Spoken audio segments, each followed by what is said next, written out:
To the game. I'm Jeannie Velasco. The reason for the delay, tonight President George W. Bush will address the nation in his first primetime news conference since the September 11th attacks. Let's go now to Fox News Channel's Britt Hume.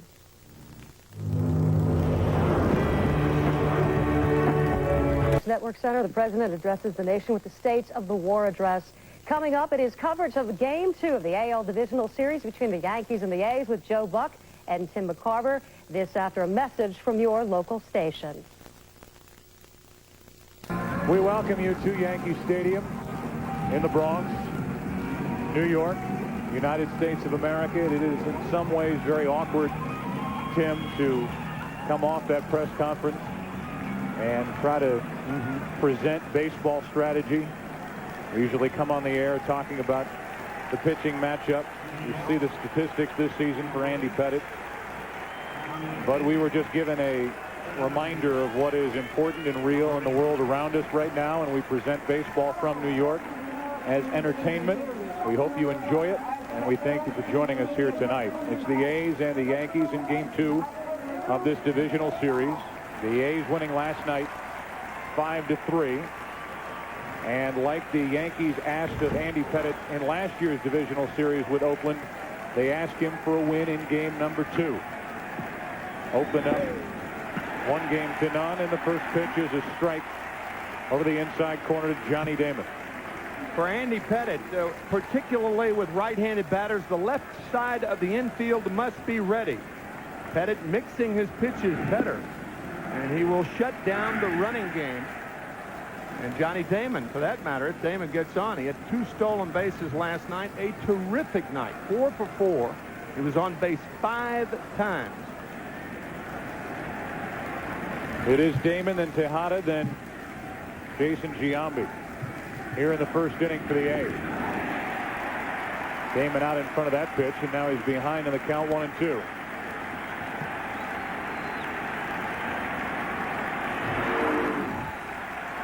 Curveball. Andy Pettitte does not feature that pitch often. Usually it's the hard slider or cutter. 2-2.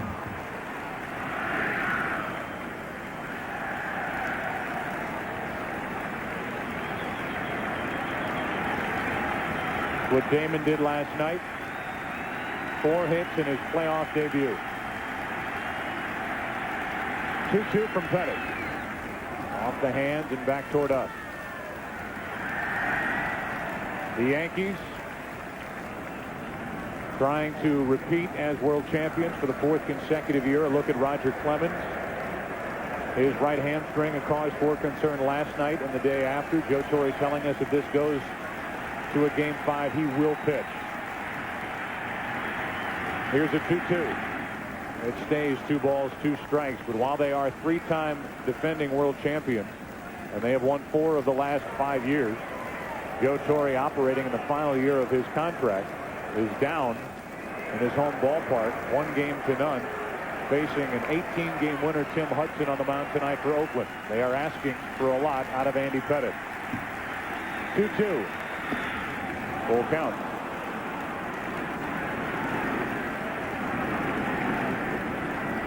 '20th postseason start for Andy Pettitte, who brings with him an 8-4 record in those starts. Remarkably, in his starts in postseason, the Yankees are 15-4. Damon with a very good at-bat here against Andy Pettitte. And you talked about last year, Joe, after Roger Clemens lost to Oakland in Game 1 of the divisional series last year in Oakland. Pettitte won game number 2. However, then the Yankees came back to Yankee Stadium. After tonight's game, both teams charter out to the Bay Area. Another 3-2 to Damon, and a shattered bat. Martinez finds the ball, finds the bag, 1 out.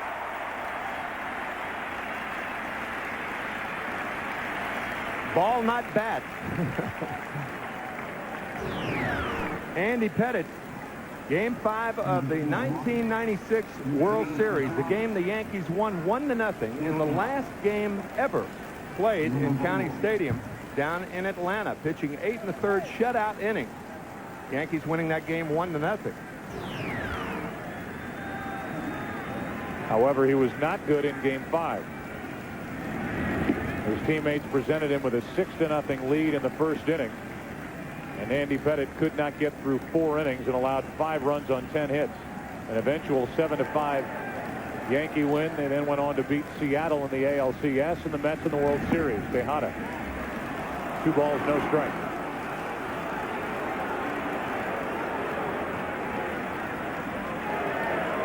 Tejada to be followed for Art Howe by Jason Giambi. Here's a 2-0. Moving pitch for a strike. It's 2-1. Giambi clubbed a mammoth home run here in last night's game.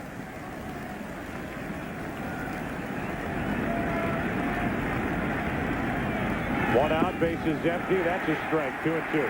Jason putting another dent in perhaps the most famous facade in a stadium that is the most famous in sports. Here's a 2-2. Tejada hits it fair past third. It takes a hop, goes into the seats, and that's a ground rule double. So here are the A's. Damon grounds out. Tejada hit it hard past third up into the seats. And the A's have a runner in scoring position here in the first inning. Tejada lightning quick on that cutter. Pettitte tried to get it inside over the inside part of the plate in a low line drive down the left field line. And as Joe said, into the stands.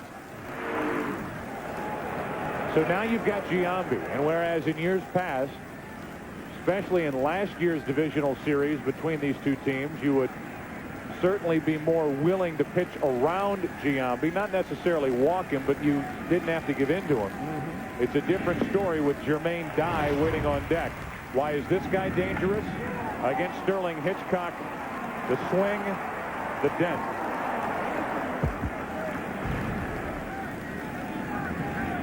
Giambi drove home 120 runs during the regular season, last year's most valuable player in the American League. Waits on it, pops it up. Soriano. 2 out.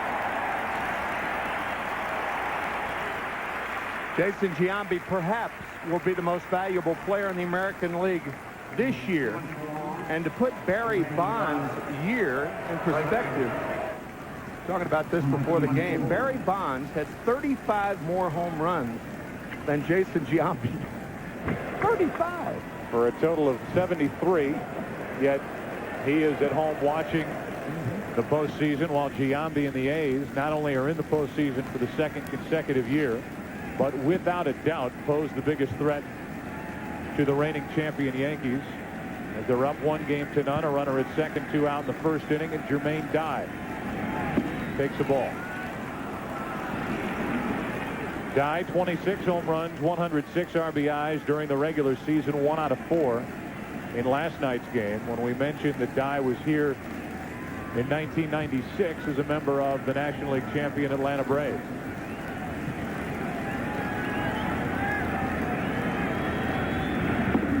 Too far inside again. It's 2-0. We look at the numbers for Jermaine Dye. 61 games. He had 59 runs batted in for Oakland. The other cleanup hitters for the A's, a 209 average with 58 RBIs and 10 home runs. 2 balls, no strikes, and Pettitte steps off. Looks like the plan for the Yankees is to jam Jermaine Dye, but when you fall behind 2 balls and no strikes, he's no longer jammable. When a pitcher's behind in the count, generally speaking, it's better to stay away. Awfully careful to Dye in the count 3-0 with the left-handed hitting third baseman Eric Chavez waiting on deck. And he may get an opportunity here in the first inning.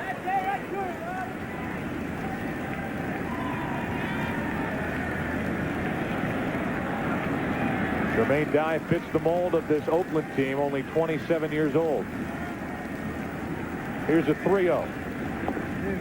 And that'll put 2 on with 2 out. And there's no doubt that Pettitte, at least once he fell behind, was willing to put Jermaine Dye on and work to Chavez. You could see Joe Torre shaking his head favorably, saying that if he were catching, and believe me, he was a terrific catcher for the Milwaukee/Atlanta Braves.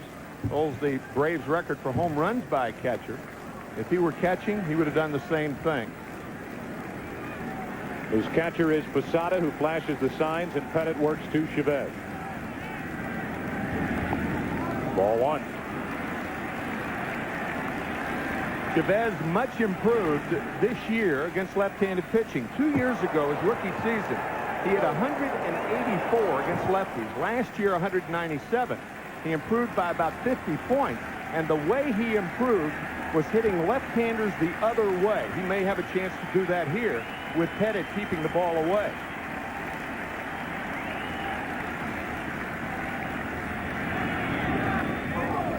Now it's 2-0. In case you're wondering, this left-handed heavy lineup for the A's this season, 34 and 22 against left-handed starters. Damon a lefty, Giambi a left-hander, Chavez, Terrence Long. Their other DH is Ron Gant in there tonight. There's Jeremy Giambi, he's left-handed. Here comes a 2-0 with 2 on and 2 out. Challenged him in the count 2-1. Chavez with a pitch to hit right here, under it.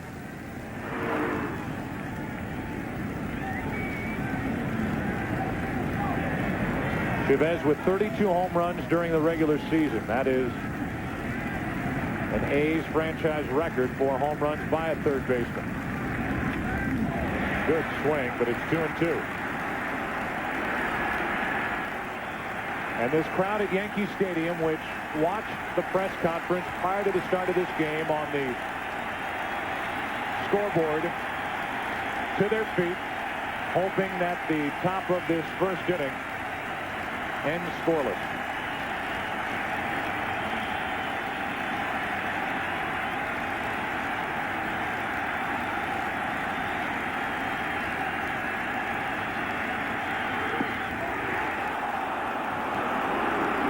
Runners will go with the 3-2 pitch coming to Chavez. Pettit tried to do the same thing with Chavez that he did to Johnny Damon. Jam him.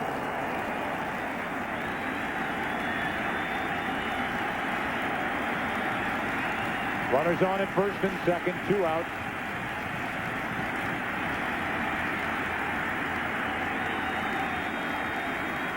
They take off. Chavez chased it, and the first half inning is over.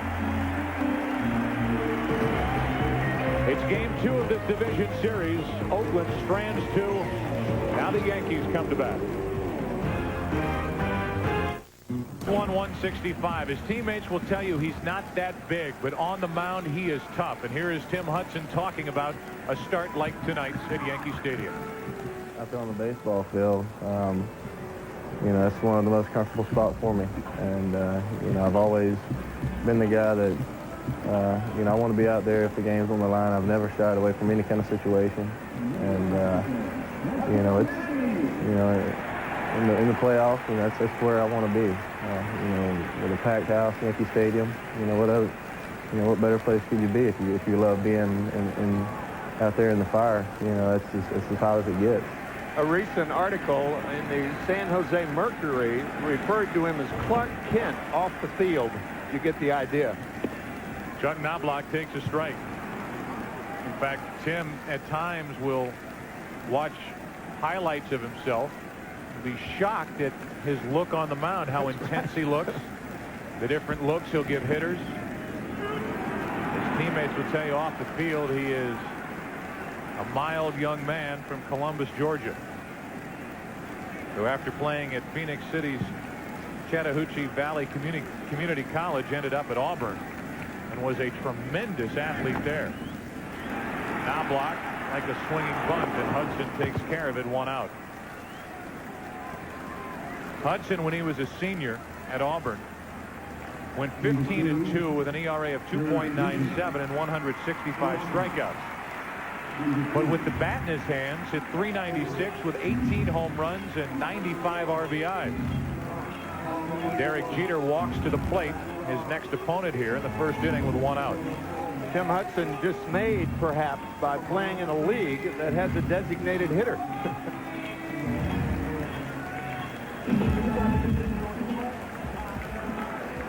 Overall, in his career against the Yankees, he has never defeated them. The Indians, the other team, the two that he has never beaten in the AL. That's hard hit and past Giambi into right. Jeter is on with 1 out. One of the advantages of a guy like Derek Jeter is because of his ability to bunt the other way. Occasionally he'll push one between the pitcher and the first baseman or drag one down the third baseline. That draws in the corners. Giambi, as you see, is shallow. And because he was shallow, he didn't have a clean shot to catch that scorcher hit to right. Here's Paul O'Neill. Moved up in the order against the right-hander. Last night hit in the number 6 spot. DH was 0 for 4. The combination of Williams, O'Neill, Justice, and Brocious 0 for 16 in last night's game, which is more of the same the way the Yankees finished the season, on a low note offensively. A strike to O'Neill.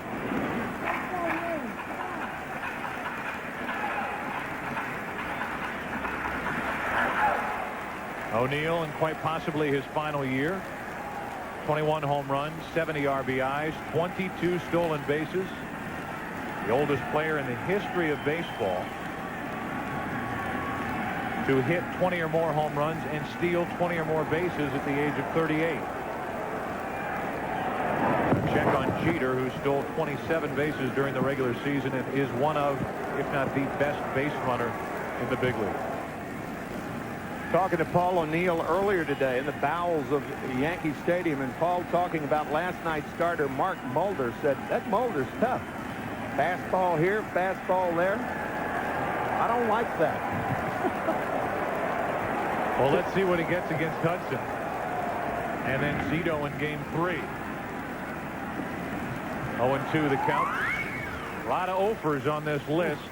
A lot of big money players for the Yankees. 0 for 4 with runners in scoring position. 9 runners left on base, 5 strikeouts. And the strikeouts, those pile up. Runners aren't even advancing. Bernie Williams a part of that. He waits on deck.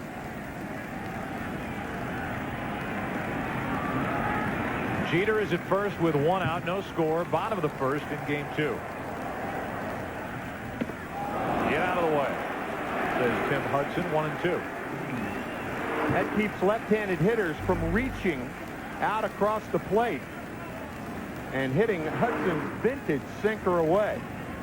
For the most part, Hudson will stay right around the knees with the fastball, a good slider, good split finger fastball, and a good changeup. Dynamite stuff. A 1-2. Saved by Hernandez. 2-2. That was that slide step by Tim Hudson. He has featured that because 24 of 31 base runners have stolen against Tim this year. Fine play by Ramon Hernandez, the catcher. There's that slide step when Hudson does not pick the leg up. A sinker ball pitcher is more apt to do that and be successful doing that because it doesn't detract from his stuff. Base stealers successful at over 80% in the 3-year career of Tim Hudson. Guy who's piled up 38 wins the last 2 seasons. Tejada. Bad throw to Menachino, and the A's get only 1. Tejada shaking his head. That was a double play ball, especially with the way O'Neill is running. But the throw by Tejada was wild. It's to the outfield side. Menachino, was he on the bag? Jeter didn't think so. I'm not too sure he touched the bag. Jeter didn't think so. One more look.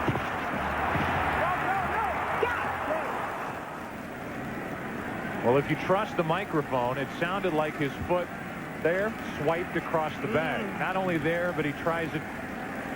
Well, it sounded like his foot went across the bag. Didn't but it? Yep. Jeter certainly did not agree. The second base umpire is Rick Reed, who was right in the line of controversy in last night's game while working third base.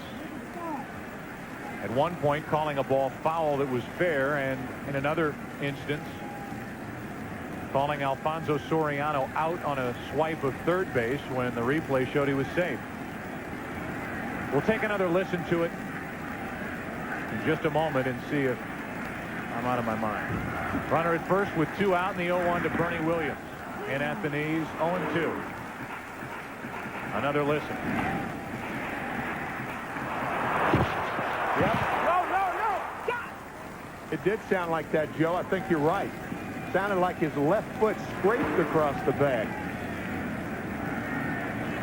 So the count 0-2 on Bernie Williams. I'm okay then? Yep. Okay. Runner at first, 2 out, and that just missed the inside corner, ball 1. Notice Hudson has stayed down and away. Jeter with his 4th hit, by the way. Hudson has stayed down and away until 2 strikes are on left-handed batters. Yankee Stadium, 314 down the right field line. A short porch here at the stadium. For a guy who has hit 6 Division Series home runs. However, 2 hits in his last 22 postseason at bats.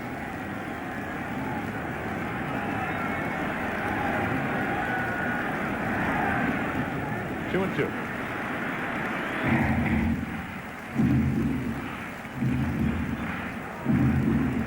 Tino Martinez, who homered in last night's game, waits to hit next. Easily the bright spot for the Yankees down the stretch, swinging the bat.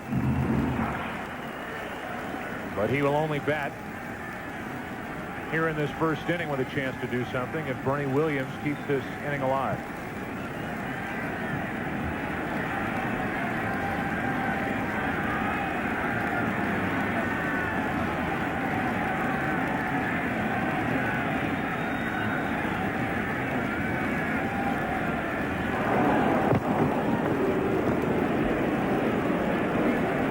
You can see how Tim Hudson comes set at the waist. Earlier in the year, he was coming set around the chest.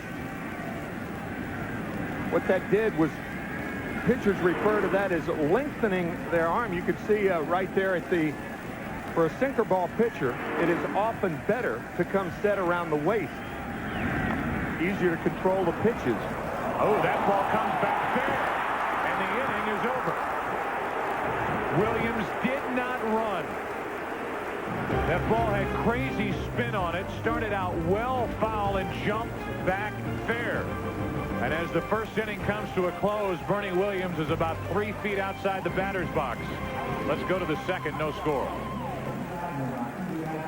Nothing, second inning, and Ron Gant goes after the first pitch and fouls it back, strike 1. Gant the DH tonight. Terrence Long is in left. He's batting 7th. Ramon Hernandez is the catcher. We came on the air just prior to first pitch, so I'll run down the lineup for each side here in the second inning for you. Here's an 0-1 pitch to Gant. Ball and a strike. It's Damon, Tejada, Giambi with Dye, Chavez, and Gant in the middle. Gant hitting 6th. And Terrence Long, Ramon Hernandez the catcher, and Frank Menachino the second baseman batting 9th. Different look to the Yankee lineup tonight. Same cast of characters, but the furniture has been rearranged. 2 balls and a strike. Gant, who has been in the postseason, of course, with the Braves in 91, 92, 93, with Cincinnati, 95, 1996 with St. Louis. Started the season out in Colorado. Happy to be back in the postseason, and Art Howe is thrilled to have Ron Gant as a veteran presence in his clubhouse. And that's up the middle for a base hit. Leadoff man is on for Oakland. We go back to that final play of the first inning, and Bernie Williams with that cue shot that came back fair. Bernie embarrassed, a player that was embarrassed, and you could see that ball just shooting back past Jason Giambi. never take anything for granted. Now watch the umpire. The umpire, home plate umpire Jeff Nelson, is actually running out in fair territory. So I guess Bernie's thinking, well, if the umpire can run, I should have run. Lee Mazzilli, the first base coach. I mean, it just shot back there. High. Here's the first two. Long, who hit 2 home runs last night. One that just got over the wall in right, and one deeper into right center field. Guy who hit 18 home runs last year, 12 during the regular season, and 2 big ones last night. Giambi also went deep. 1 ball, no strikes. And there's the first look over at a runner at first. Joe, in fairness to Bernie Williams, 99% of major league hitters would have been fooled by that ball. That ball was headed so far into foul territory that Bernie, along with most any other hitter, would have thought that that ball was foul. Ava Mataya and Willie Mosconi, however, would have run down the first base line. In Minnesota, that. Yes. And now I have run out of all of my billiard player references. 1 ball, 1 strike.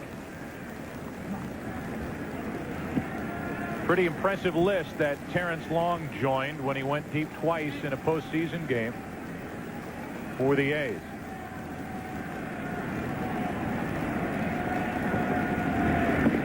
That's too far inside. Here they are. Just a line drive that just got over the wall, and then one clubbed out into right center field.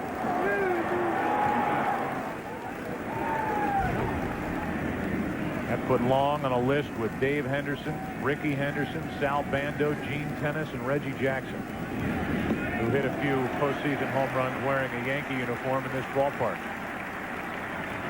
2 balls, 2 strikes after this breaking ball. Another curveball from Andy Pettitte. Again, that is a pitch that Andy has not featured in the latter part of the season.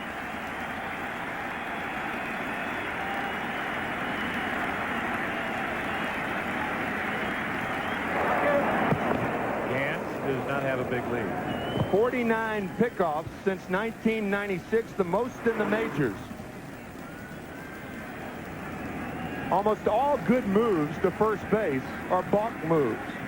Andy Pettitte very, very close to balking, but he has perfected that move to first.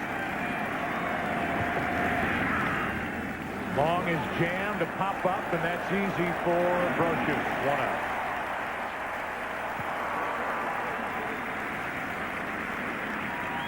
We got started with this game 2 just before 8 p.m. Eastern time, rather 9 p.m. Eastern time. That's us. Joe Buck, Tim McCarver, Michael Weissman, Bill Webb, a cast of 10s helping to bring you this game 2 of the division series here at Yankee Stadium. And this is game 2 with Oakland having won game 1 5-3. Oakland had 2 on in the first inning, but Pettitte got around it. The Yankees got a 1-out base hit by Jeter in their half of the first, and Tim Hudson got around that. And now, after a leadoff hit by Gant, Long fouled out. The batter is Ramon Hernandez, the catcher. Joe, it's almost comical when you look at runners on at first base. Gant's still a good base runner against Andy Pettitte. They get no more than a step and a half off first. So if Pettitte does get a ground ball, the runner can't take out the middle infielders. Good pitch down and in. 1 ball, 1 strike. So not only does Andy Pettitte pick off a lot of runners at first base, he keeps them so close to first they can't get a good jump and get down to second base. You can see right here going back to first as Pettitte delivers home. Right there. You can hear Gant talking to Mike Quaid, his first base coach, as we get yet another example of that good pickoff move to first. Quaid is giving Gant all the help he can give him. Tim McCarver, you came out here to Yankee Stadium about 8:30 this morning to try to demonstrate for the fans what that move is like. Gant was going back to the bag as Hernandez pops it up into right center. Bernie Williams to his left. 2 out. Like Connie Mack standing in front of an audience of baseball players, I present to you Tim McCarver in a golf shirt showing us how the pickoff move works. The main thing the runner at first base has to look for out of Andy Pettitte is whether the right foot goes behind the left leg. Anything up to this point, you can go to first. But once that right foot goes past the left leg, he's committed to go home. The problem, however, is Andy Pettitte's perfected it to the point where he's right on the line, and he gets a lot of runners that way. I was just happy to keep my balance going up on my right leg. Did you feel a bit awkward doing that left-handed? There it is right there. Yeah, it was weird.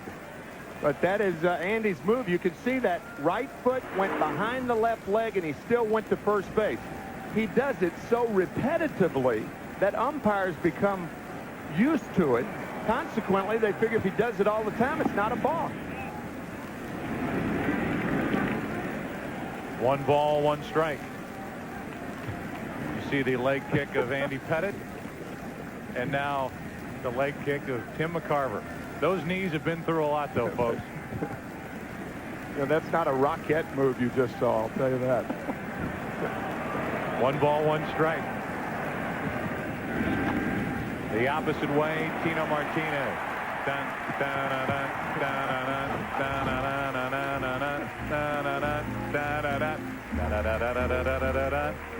Bottom of the second, no score in game 2.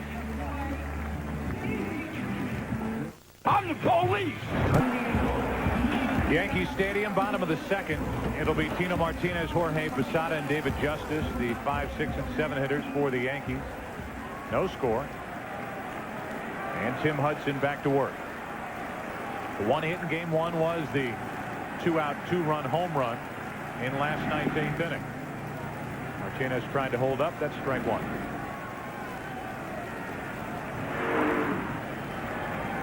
A lot of times when a hitter will do this on the first pitch, he's looking fastball and gets slider.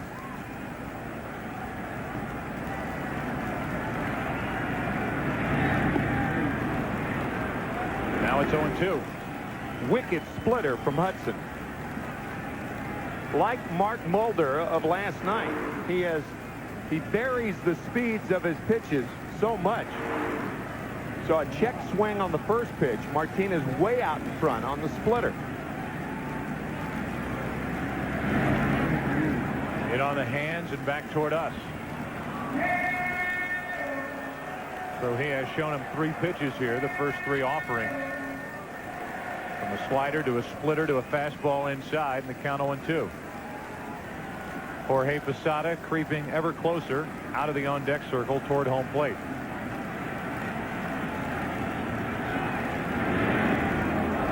One and 2.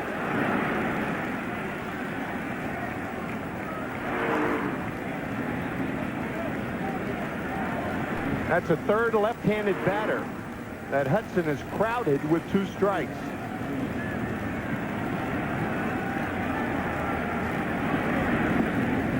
Two and 2.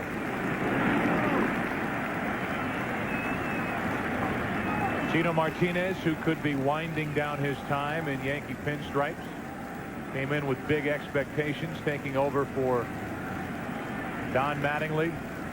First year was 96, and that was an awfully good and significant year for the Yankees. That's 1 out as Martinez strikes out. First strikeout for Hudson. And we take you back to the top of this 2nd inning when first base coach Mike Quaid was talking to the veteran Ron Gant about Andy Pettitte's pickoff move. Yeah, the two he showed you, he's got one a tad better than that. But that's about it. He goes hard. Yeah, but you're back easy enough that. He does go hard. It is so close to a balk, but again, that consistency allows him to do it. So 1 out, and here's Posada. Posada, who really struggled down the stretch. That's strike 1. Jorge last night had 3 hits and 4 at-bats. The time he was retired, he hit a line drive to left. After finishing up the season hitting .204 from August 4th to the end of the regular season.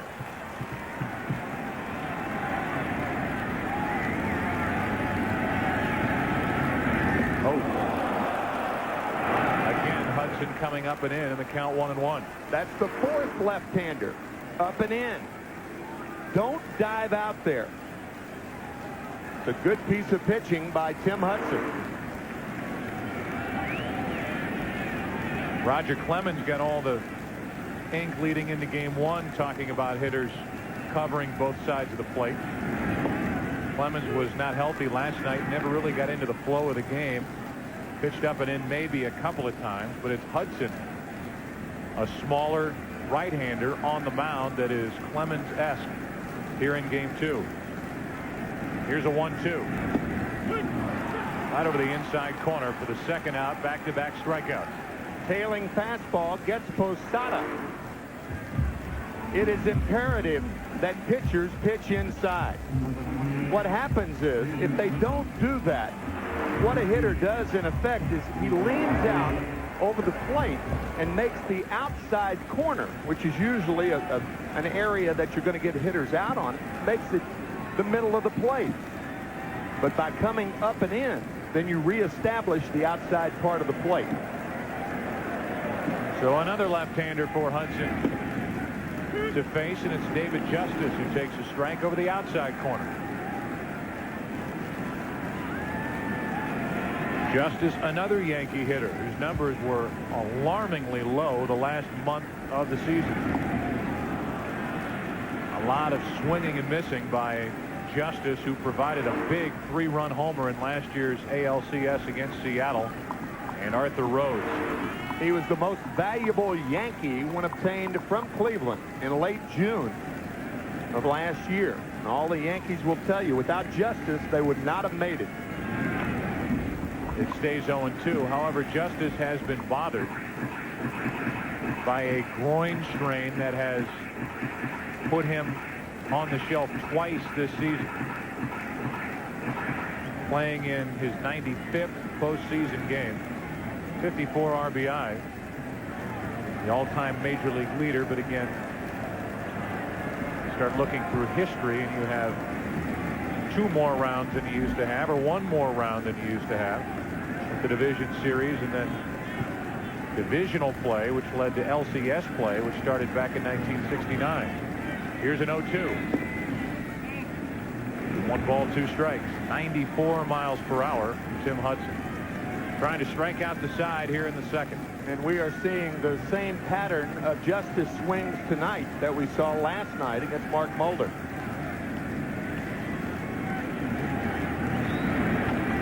Off the end of the bat, Tejada with a backhand throw across his body. Good play, and the inning is over. Hudson has a perfect second inning. We are proud to be at Yankee Stadium, proud to be in New York. Glad you're with us. No score after 2. Andy Pettit heads back to the hill. 3rd inning, no score. Johnny Damon at the plate. Mike Quade, the first base coach, not Mike Quaid as we were calling him last inning. Mike, I apologize,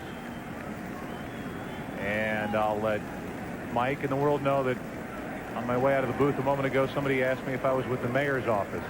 So that's how good I'm going. 1 ball, no strikes. Did they really? Yeah, oh yeah. 2-0. Damon, Tejada, and Giambi.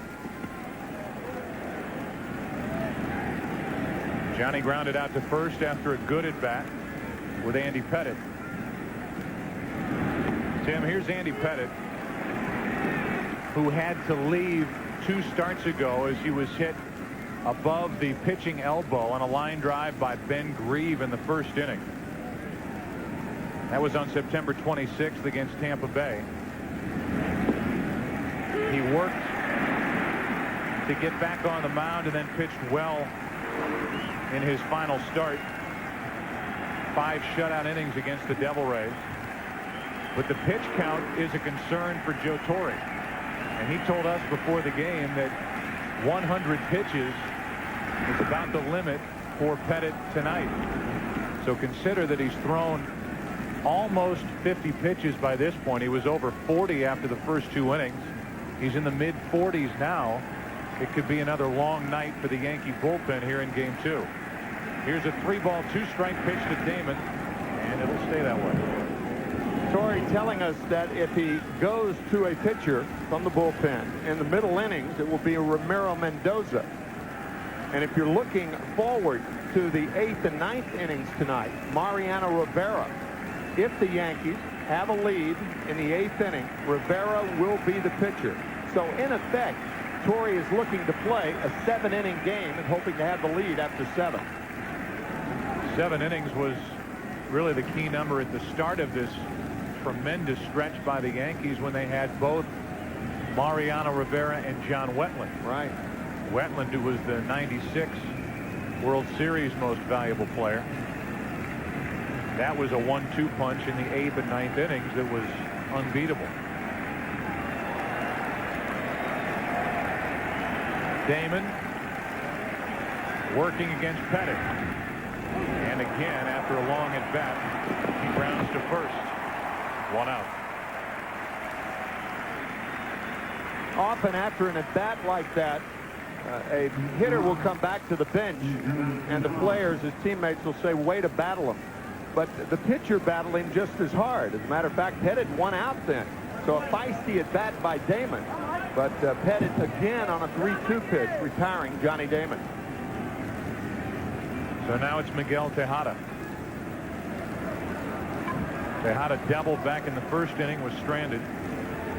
Giambi followed the double with a pop-up, a walk to Jermaine Dye, and Chavez struck out.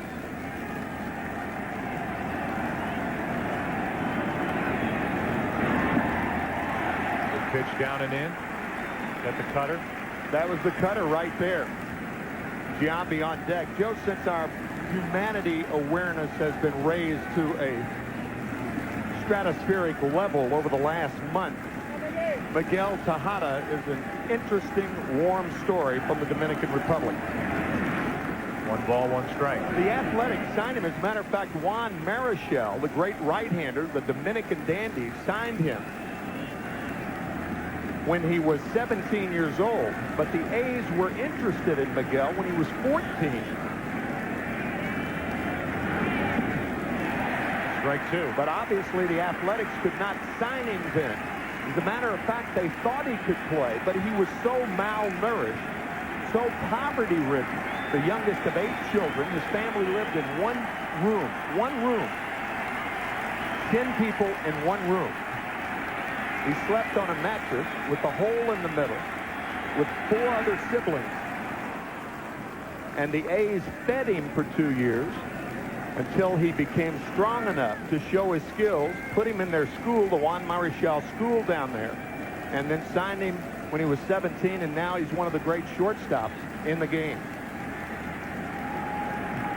Not a big body, but he is strong. 31 home runs during the regular season. He has a long-term contract, and he slices one into right field. Short hops the wall. Tejada will test justice and make it with his second double of the night.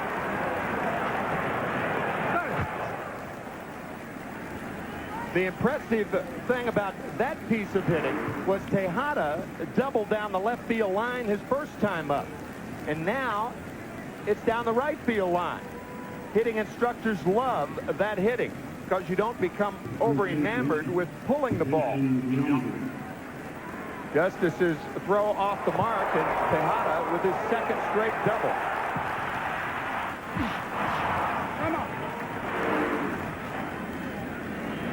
So Miggy, as they call him, is at second with 1 out. Now Jason Giambi stands in. Another RBI opportunity for Giambi, as the A's trying to get on the board first. Pettit wanted that pitch, didn't get it, ball 1. Last night not only hit that home run, but also had a sac fly for an RBI. Giambi, we mentioned it last night, has a terrific eye at the plate and rarely offers it pitches out of the strike zone, which is remarkable for a guy with his power. 2-0. 371 walks the last 3 years, the most in the major leagues. 7 of the 13 hits so far for Oakland in this series, extra base hits.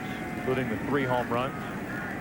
4 doubles total, 2 by Tejada, who's at second with 1 out here in the 3rd inning of a scoreless game. It's 3-0 with Jermaine Dye on deck.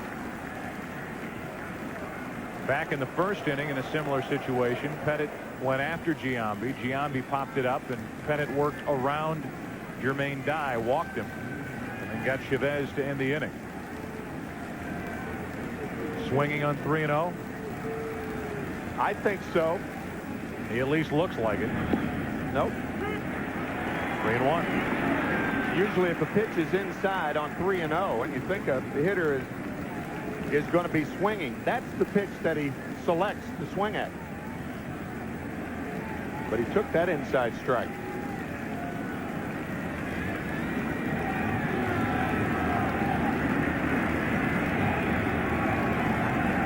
Here's a 3-1. That'll put 2 on with 1 out. Second walk handed out by Pettit. And now some anxious moments for the Yankees and their fans here as Jermaine Dye, who got over the century mark in RBIs this season, bats with 2 on, 1 out. It was a characteristic with Tejada on at second and Giambi on at first. The characteristic of the Yankee lineup over the last 5 years to be very selected. Now it's the Oakland Athletics who led the American League in walks last year and this year.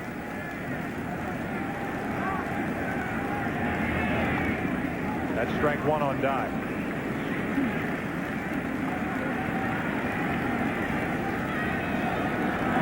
So again, if 100 pitches is the soft limit for Andy Pettit tonight, realize that he's about to bring home his 61st pitch.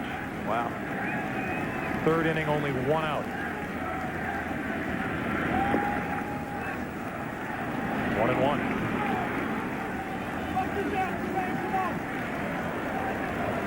Joe Torre sitting behind his desk as we had a chance to meet with him before the game.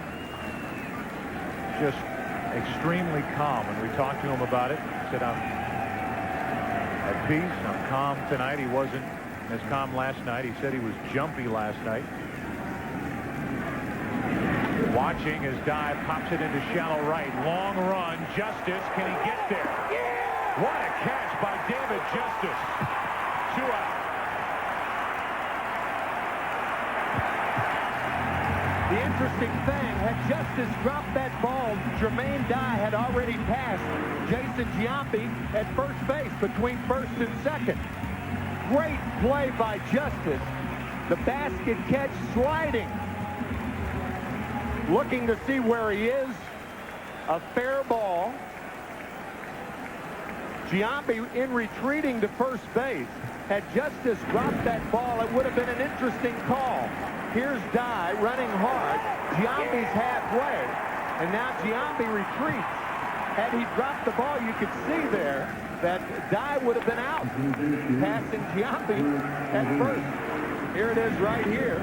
Tejada caught in between. Now stopping and getting back quickly. Fine play by David Justice. So now 2 on with 2 out, and again it's Chavez at the plate. He had this opportunity in front of him back in the 1st, and he chases that pitch, strike 1. The A's are 0 for 14 with runners in scoring position in this series. 0 for 11 last night, 0 for 3 tonight.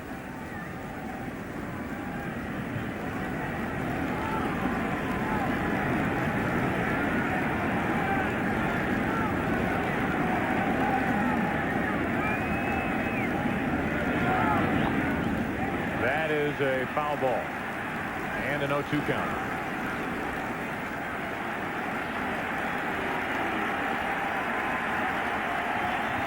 Clemens threw 82 pitches in 4+ innings, had to leave after a leadoff walk in the 5th last night. Pettit 64 pitches in 2 2/3.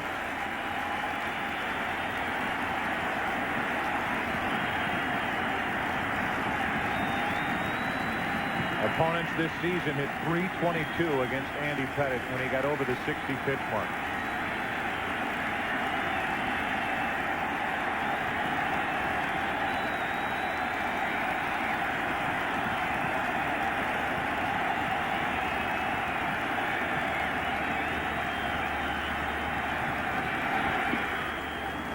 Ball one.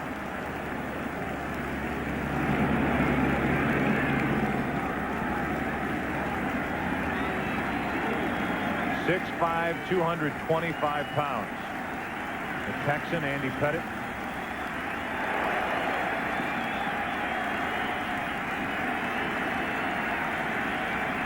Trying to get out of another jam. 2 on, 2 out.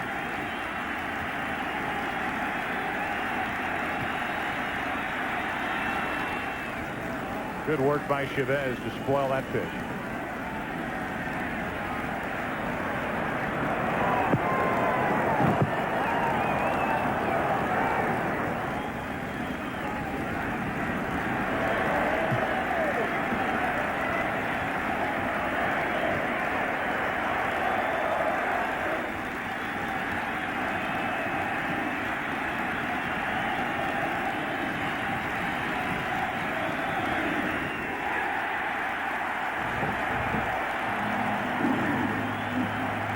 Another missed opportunity for the young Oakland A's team as Chavez has left 4 runners on.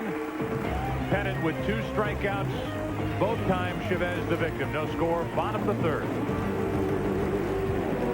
The 3rd inning, no score. The A's have 3 hits. They've stranded 5 runners already. And Brocious leads it off for the Yankees. Number 8 hitter takes a strike.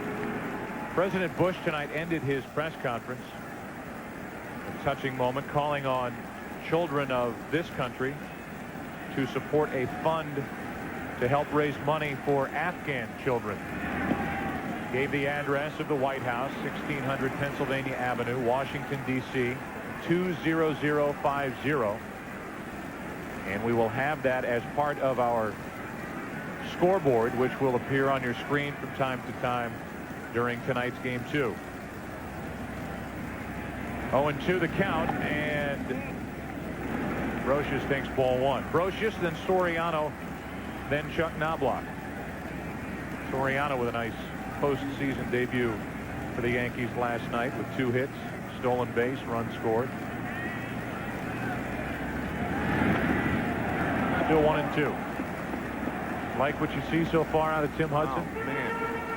He has not thrown a ball down the middle of the plate, maybe a couple, but hitters are so surprised when they get one there.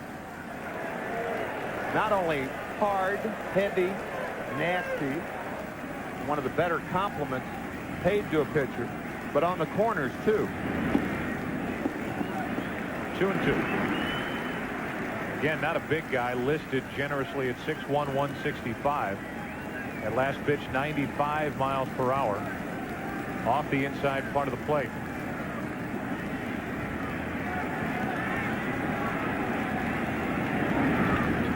To the left side, Chavez. 1 away. 1 out here in the bottom of the 3rd. No score right now. Jeannie Zalesko with a game break. Joe, 14 pitches, 2 home runs later, and the Mariners had a 4-0 lead over the Indians in Game 2 of their division series. Mike Cameron and Edgar Martinez wasted no time getting to Chuck Finley and managing a split before the series shifts to Cleveland. Follow the tourney the entire postseason exclusively on the Fox networks. Joe? All right, Jeannie. So while those 2 teams make their way back to Cleveland, these 2 teams will head out to Oakland at the end of tonight's game. Unsung heroes, Bartolo Colon in Game 1, 8 innings, no runs, 10 strikeouts, and then the Mariners went to their 20-game winner, Jamie Moyer, 6 innings, a run, 4 strikeouts, and the series is tied. 0-2 the count on Soriano. Joe, you and I got a taste of how popular Mike Cameron is in the Seattle area. He was the last player named to the All-Star game by Joe Torre this year. Tremendous day here at Yankee Stadium earlier this year when he had 8 RBIs in 1 game. Talking about stepping in for a hero, filling in center field for Ken Griffey Jr. He had a huge year offensively, drove in over 100 runs. Fly ball to right. Soriano is taken care of. 2 up, 2 down in the 3rd. Back to the top of the order, Chuck Knobloch. Tomorrow, our exclusive postseason coverage continues as both series in the National League move on to Game 3 first. At 4 p.m. Eastern on Fox, the Astros travel to Atlanta. The Braves try and complete the sweep. Then at 8 Eastern on Fox Family, Tim and I will be in St. Louis. Game 3, series tied 1-1. Diamondbacks and Cardinals, another full day of playoff baseball across the Fox networks. Your exclusive home for the 2001 postseason and World Series. That's a ball to Knobloch, who is 0 for 1.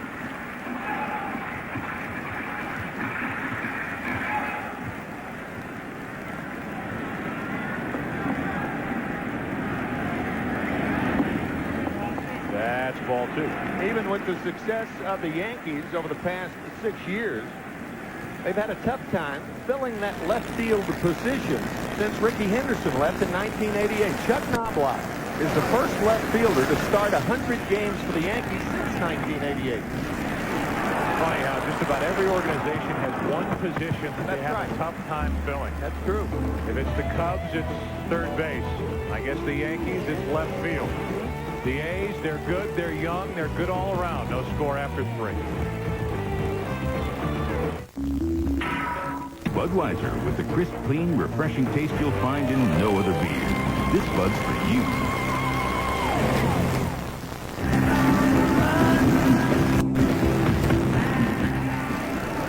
Band on the run. And there's a reason why they played that here at Yankee Stadium. We go to the 4th inning. There is no score. Ron Gant first up. Terrence Long will follow. Gant hits it foul outside third. Why were they playing Band on the Run? Well, February, 38 years ago, this man showed up with some of his friends here in New York, went on the Ed Sullivan Show and changed a few things. Ooh, man. Just right before we came back. A very American moment for Sir Paul McCartney as Ron Gant goes deep into left field. That will carry out of here, and the A's are on top as Gant is 2 for 2. He takes the trip around the bases, and Oakland is out in front here in the 4th inning. A moonshot off the bat of the extremely strong Ron Gant. Ron Gant looking for that cutter inside, and he got it and kept it fair. The first one on which he swung, he fouled off. He didn't foul this one off. As high as it was far.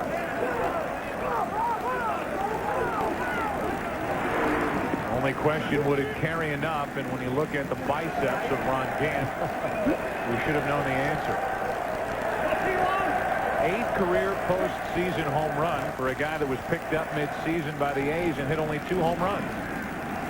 That's right in the edge of the glove, and Andy Pettit takes care of Terrence Long, 1 out. Pettit trying to get the cutter inside. Boy, that is a great, powerful swing. Arms extended. The bat really becoming an extension of the arms as the A's take the lead. 4th home run of the series for the A's, and after a nice moment, Paul McCartney, who is here rooting for the Yankees, it would seem. Watch that ball sail out of the park. All 4 home runs have come leading off innings for the A's.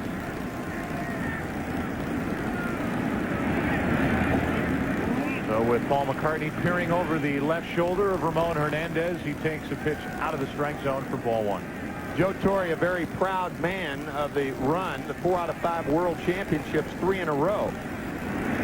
He received a letter from Paul McCartney last year during the World Series.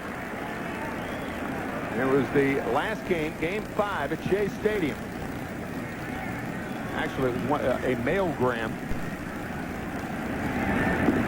Paul telling Joe how much he was rooting for him across the Atlantic Ocean, of course, but a big Yankee fan.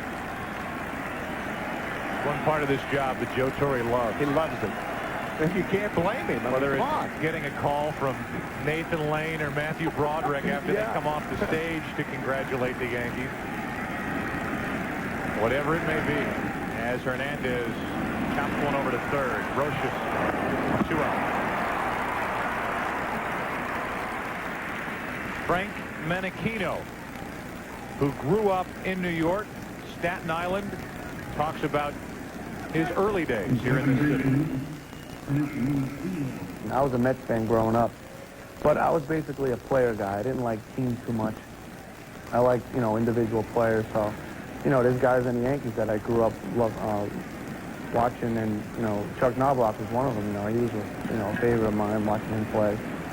And I played against Jeter in the minor leagues, and, you watch them guys come up through the league, and, look at what Jeter's accomplished. He's won all them World Series and stuff. So you just want to be in their shoes someday, and, now's our chance to do that. Here's a guy who spent 6 full years in the minor leagues before getting a crack at it with the A's a couple of years ago. Now he's their everyday second baseman. We talked about positions the teams have a tough time filling. Second base was supposed to be Jose Ortiz, young, really gifted player. As Menachino hits it down the left field line, and the guy you just talked about, Knobloch, cuts it off and holds Menachino to a single. So Menachino ends up the everyday second baseman, while Jose Ortiz, really a good player, ends up as part of the trade package to get Jermaine Dye into an Oakland Athletics uniform. Here's Johnny Damon, who has filled a role in the outfield. They moved him to center field. We talked about this Oakland lineup. Joe Torre last night telling us that they could not match these A's swing for swing. They had to go pitch for pitch and try to keep him in the ballpark. Play that Yankee-style baseball, which we've all been accustomed to in the postseason since 1996. This A's team is, well, they've got it all. And then they get the inning last night from Isringhausen, who's supposed to be the weaker link as far as closers go, comparing these two teams. Throwing 97 miles per hour and had a quick and easy 9th inning in a 2-run game. Just blew the Yankees away. But talking about Menachino and things opening up on the major league level, for young players, things open up nowadays much more than they did when Brooks Robinson was playing 23 years for the Baltimore Orioles, or Mark Belanger, or Bobby Grich, guys who were solidified before free agency. Now things are so mobile that if you're good enough and you can play in the big leagues, don't worry, somebody will find a place for you.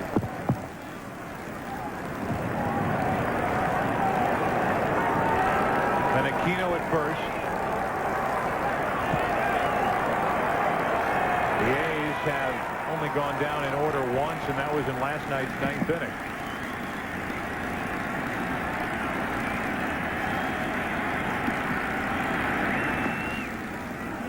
Now it's 2-2 on Damon, who has had 2 good at-bats against Pettit his first 2 trips up there, but he's 0 for 2. His third at-bat, and Damon has already seen 17 pitches.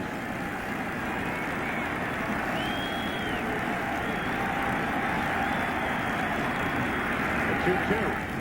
And again, for the 3rd time, Damon grounds out to Tino Martinez. Unassisted, he goes to the bag. Unassisted, Ron Gant gives the A's the lead. Up, out. Ooh. 1-0 Oakland, bottom of the 4th. Coming up in the 4th inning, down by a run now after the Ron Gant home run. Jeter so far is 4 for 5 in this series.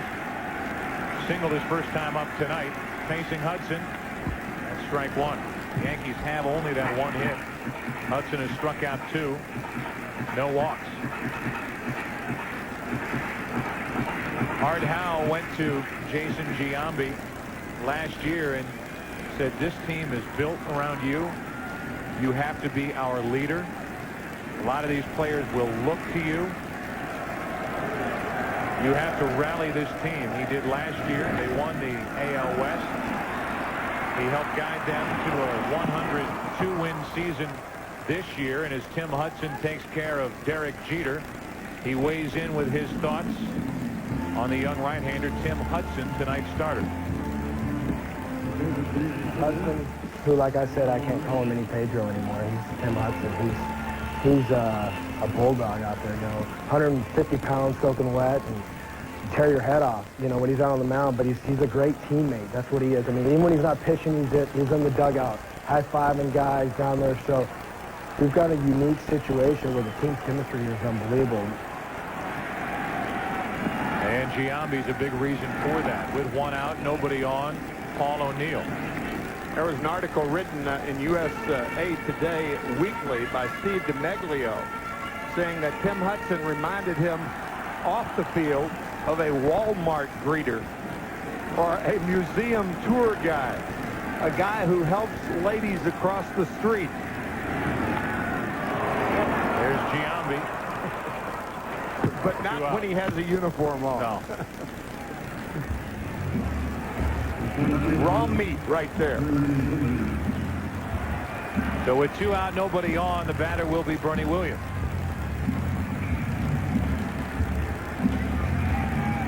Raw meat in the best sense. Oh, absolutely. Raw meat's an old baseball term about players who are gamers, who are guys that, you want to play behind. You want to play behind. You want on your team that are leaders. Very few pitchers are leaders, but you get the idea that Hudson might be one. A fastball to Williams. He grounds to second. Menachino takes care of Bernie Williams, and Hudson rolls through 4. 5th inning now, 1-0 A's. Back after this from your local Fox station. 1 behind Roger Clemens in the division series last year out in Oakland. Joe Torre called on Andy Pettit to go out and win game 2. He pitched a terrific game, and the series was 1-1 coming back here to New York. The series eventually got back out to Oakland. Andy Pettit made that start, was ineffective, but after a long night by the Yankee bullpen, it was good enough to hang on for a 7-5 win and a trip to the ALCS. 1 ball, 1 strike on Tejada. So it's Tejada, Giambi, and Dye coming up.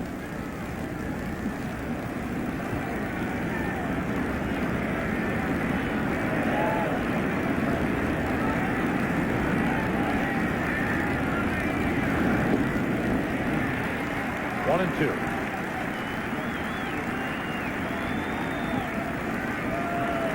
The numbers for Pettit from that game 2 a year ago: 7 2/3, no runs, 5 hits.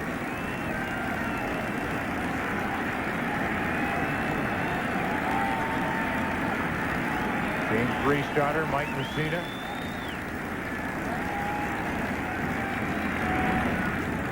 To the left side, tough play for Brocious, charging, throwing on the run, 1 out. In Oakland Athletics history, the players who have gone 40 or better over the boards: Reggie Jackson, Bart McGuire, who hit 49 as a rookie, Jose Canseco, and last year 43 home runs from Jason Giambi, and an American League Western Division title.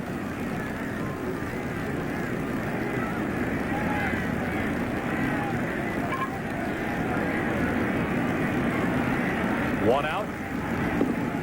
Strike 1. You can see where Posada was setting up on Jason. And Andy Pettit hit the front corner with nobody out. Giambi will be trying to jerk one. That ball right there, that first fastball. 1 ball, 1 strike. Jason Giambi is a closer. He closed last season by just lighting it up, as he did this year. Final 43 games, hit .387. And this team, even after they wrapped up the wild card, Tim, did not let up. No, they didn't. They won 17 straight in their home ballpark. Played great down the stretch, and Giambi right in the middle of it. Slugged .745 over the final month and a half.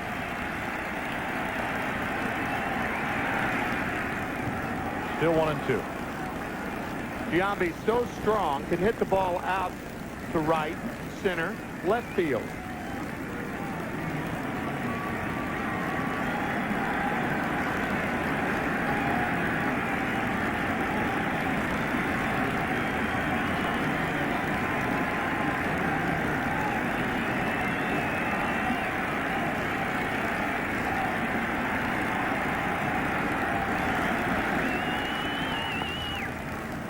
going down to get it. Still 1-2.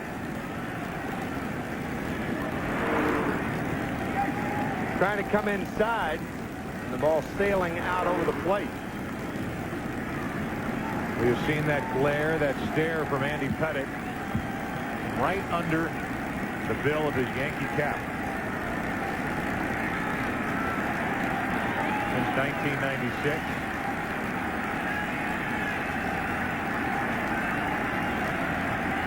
A 1-2. Jammed the heck out of him, but it's foul. Why not? Posada willing to let it roll, and it came back toward the line. Jason Giambi taking a note from Bernie Williams earlier, who did not run on a ball that came back fair, got by Giambi, fielded by Frank Menachino, the second baseman. Watch Giambi. He sees the ball foul, but saying, uh-oh, Bernie didn't run. Now I better at least give it an effort. Now it's coming back a little faster, taking his business partner with it.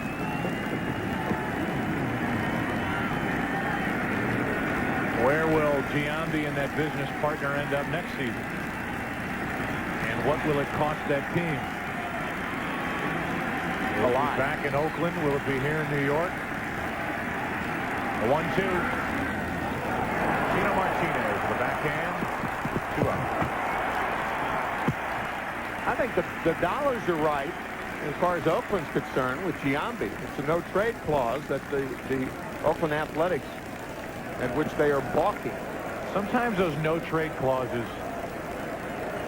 sound a little better than they actually are. And I know that ball clubs go into contract negotiations with players and they say, look, we're paying you $15, $18 million a year. If you're playing like you're playing now to warrant that contract, we're going to want to keep you. If you're not playing to warrant that contract, nobody's going to want you. So while you put up a stink about a no-trade clause, because of the size of the contract and the dollars involved, it's almost a built-in no-trade clause. Interesting take on no-trade clauses. If you're going to give anybody a no-trade clause, Andy Pettitte now 95 pitches. Joe Torre said around 100. Hard hit. Stopped by Brocious. Bounce to first and the inning is over. The Yankees looking for some spark to get this thing going. Brocious may provide that spark with the leather. Halfway through game number 2. Good one. 1-0 Oakland.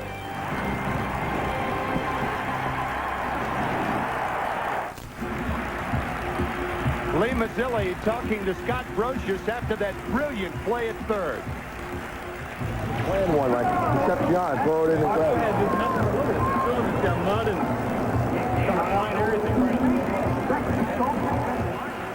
What a play.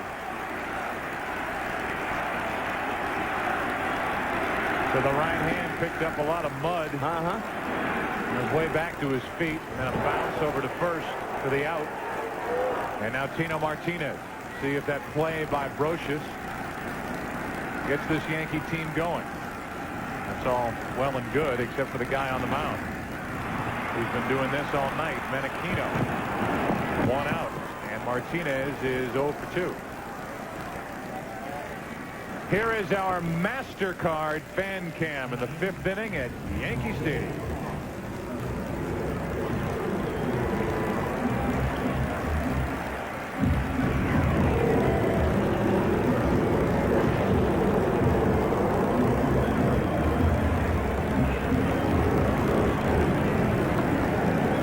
Those who protect us and those who have served us all so well. New York's finest, as with 1 out, Jorge Posada down the right field line. Into the corner.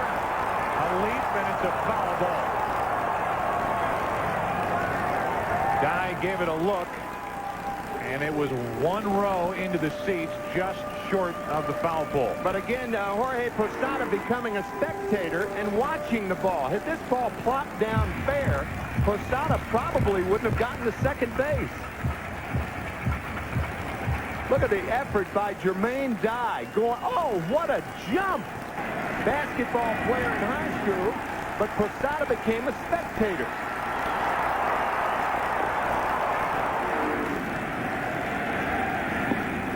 There's a strike to Posada. It's 0-2. How's that for strategy? Posada hits an inside slider, almost hit it out of the ballpark, and Hudson comes right back with the same pitch. 1-2. How about that leap by Jermaine Dye? That was something. Oh, man.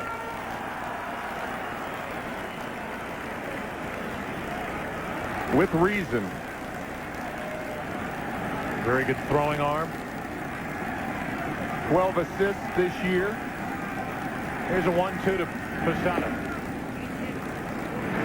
2-2. Whoa.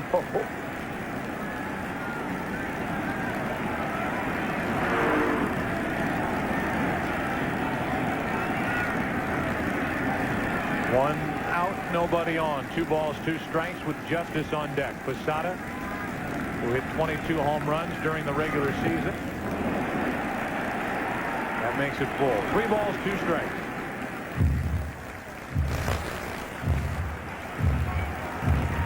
In a row retired by this 26-year-old right-hander. The Yankees have hit 2 balls out of the infield. 2. A base hit by Jeter and a fly ball by Soriano.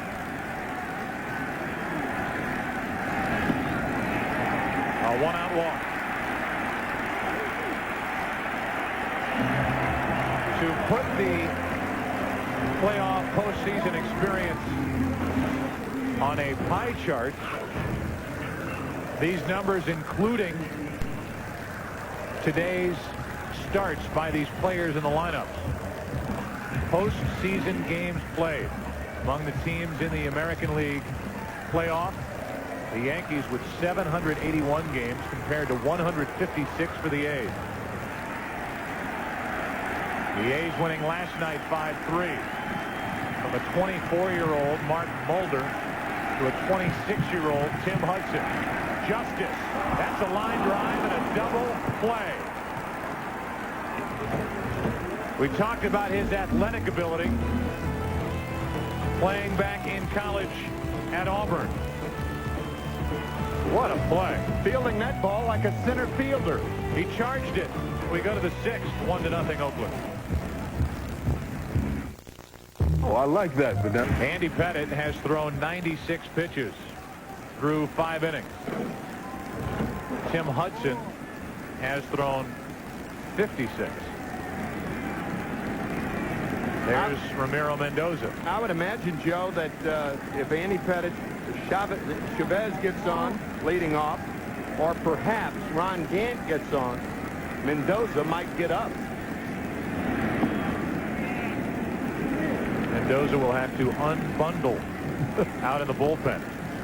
Only 2 strikeouts tonight for Andy Pettitte. Eric Chavez on similar pitches. Cutters low and away, out of the strike zone. Identical situations as Chavez goes the opposite way. The ball really carrying. Knobloch staggering around makes the catch. And Chavez, who left a total of 4 runners on in his first 2 at-bats with strikeouts, flies to left. Ball carrying, middle of the warning track.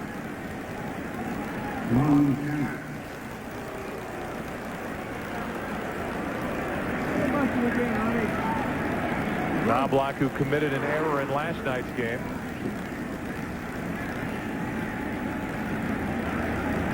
Making that play as Ron Gant takes a ball low and away. A lot of times when you see former infielders go to play the outfield, the guy I'm thinking about right now is Sean Dunston.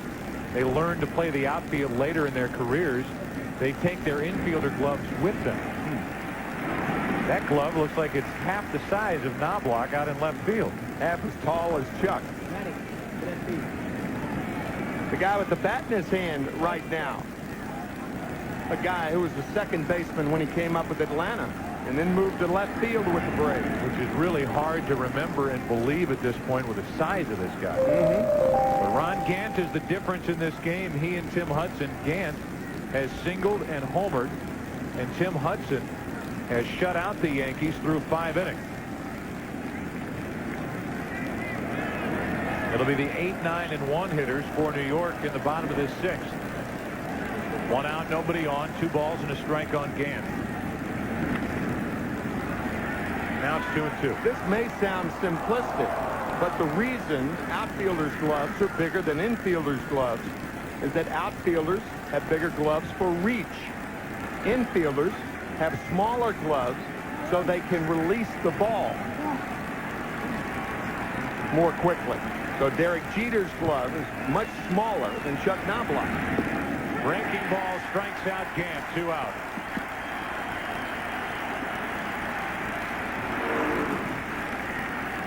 Good curveball. It served Andy Pettitte well tonight.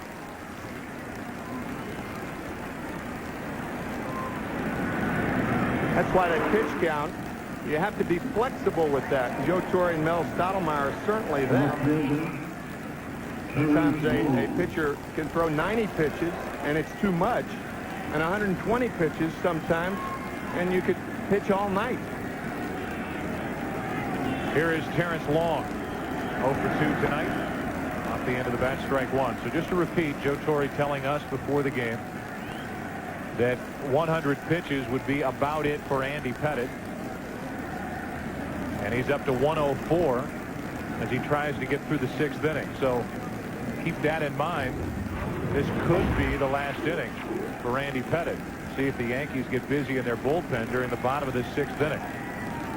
Although the Yankee half innings when they're at the plate have not lasted very long. As Long goes into deep left center field. Well hit off the base of the wall. Terrence Long, a homer twice last night, has a 2-out double here in the 6th inning of game 2. And time to get on the phone. 1 man on, 1 man up. Mendoza. It's a hanging curveball, and Terrence Long with great extension. He extended for 2 solo homers in last night's game, and now to left center field with 2 outs.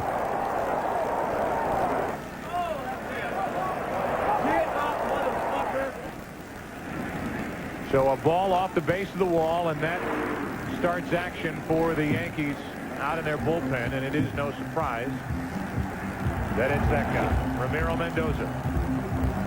So while we look at Mendoza, now look at the meeting on the mound between Stottlemyre, Tino Martinez, Andy Pettitte, and Posada. We remind you that tomorrow our exclusive postseason coverage continues as both series in the National League move on to Game 3. First at 4 Eastern on Fox. The Astros travel to Atlanta as the Braves try and complete the sweep. Then at 8 Eastern on Fox Family, Tim and I will be on hand in St. Louis. The Diamondbacks and Cardinals square off in Game 3 of their division series. Another full day of playoff baseball across the Fox networks, your exclusive home, the 2001 postseason and World Series. Here's Ramon Hernandez. There is a big run sitting out there for Oakland.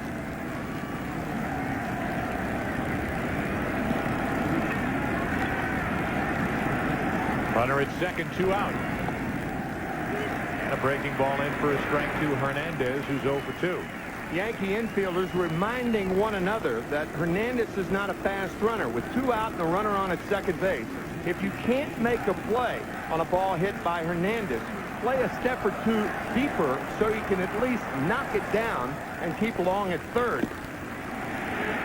Now a fastball on the outside corner makes it 0-2.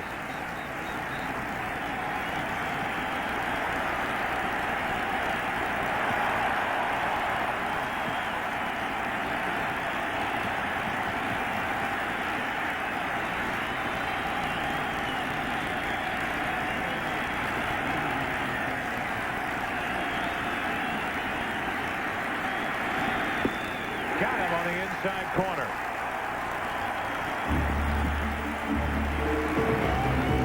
Now it's the bottom of the 6th. Tim Hudson back to the hill. He's faced only 1 over the minimum. And the A's hanging on, leading by 1.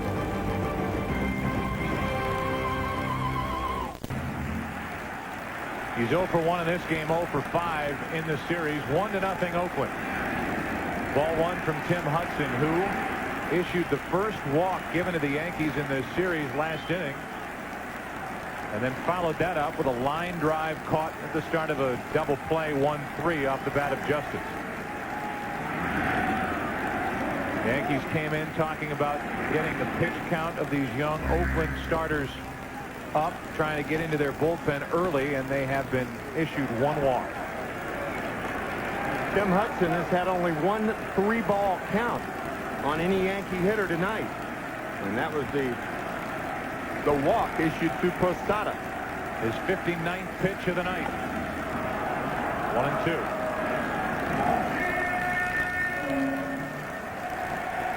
Retired 13 of the last 14, and the last guy he retired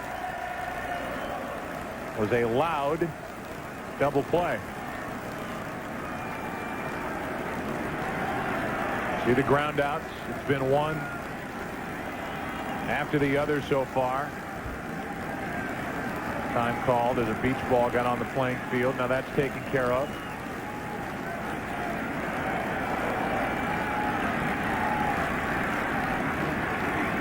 Brocious leading off, 1-2. And he's granted time by the home plate umpire, Jeff Nelson.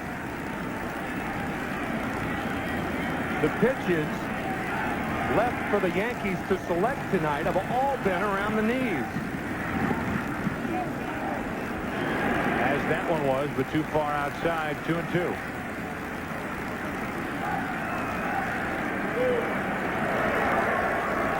Sixth inning, 1-0, and Art Howe, I'm sure, is sitting there in awe of his young starters and the job they've done so far. Mulder last night, Hudson tonight. I'll tell you, they've got as much ability as any trio of young pitchers across baseball, but their approach, their stability, what they bring to the mound is unique. Fearless.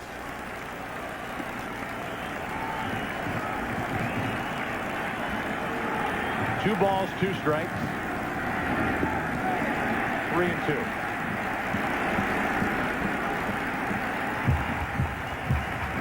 Soriano waits on deck.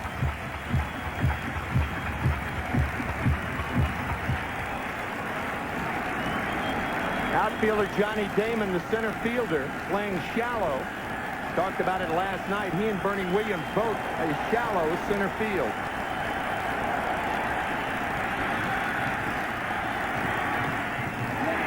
That's hook foul.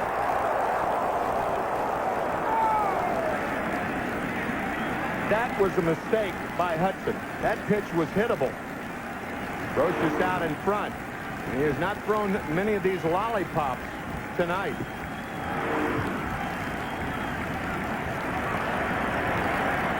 Strike candy, as hitters refer to it.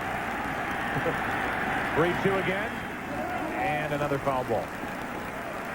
Brocious, who was the '98 World Series MVP.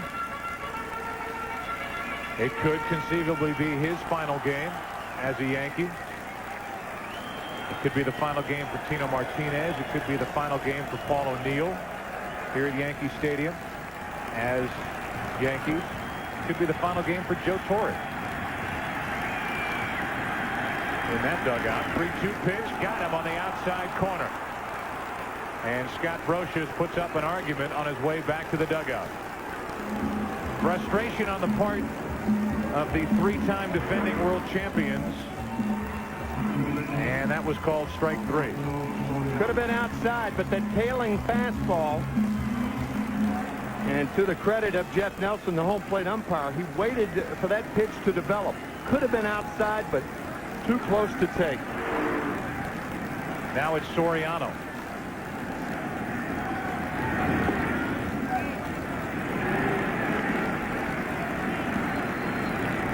The 23-year-old 0 for 1 tonight, 2 out of 5 in the set.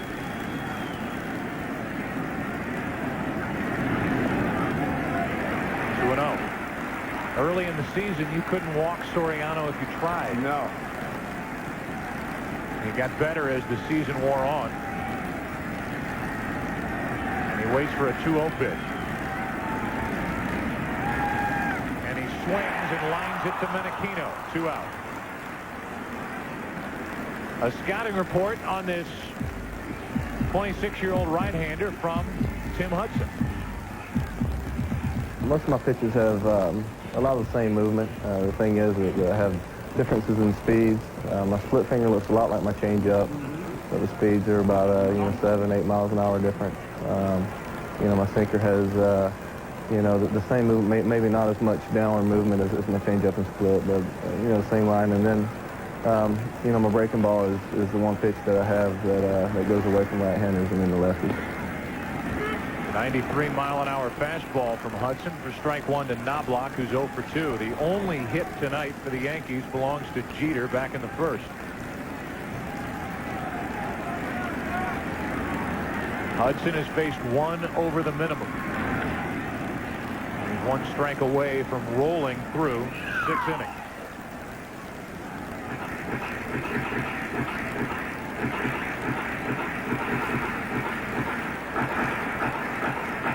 Yankees lost game 1 to Oakland last year in the division series, but that was out in Oakland. Won game 2 and then came back here to New York. Oakland won last night. They lead tonight. Tim Hudson started the first game here at Yankee Stadium last year. That was game 3 of the divisional playoffs. And he lost to the Yankees, giving up 4 runs, 3 of which were earned in 8 innings. 1 and 2.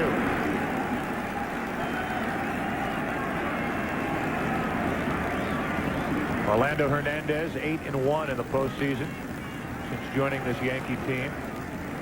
Talking to Jorge Posada.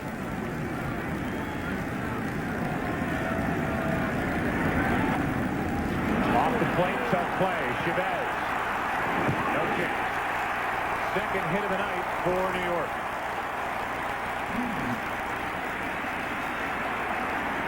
Hudson's enemy was his effectiveness here. He got the sinker down so far that Knobloch didn't hit it hard enough for Chavez to make a play. And you can bet Knobloch will be running. Remember that number, 24 of 31 stolen bases. So if you're Derek Jeter, we'll see if Jeter gives Knobloch a chance to steal second base.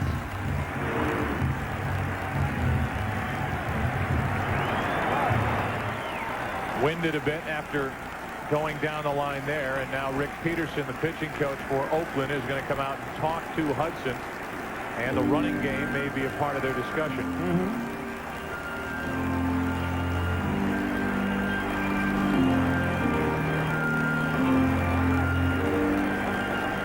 A 1-0 Oakland lead, and the tying run is on for the Yankees with 2 out in the home half of the 6th inning.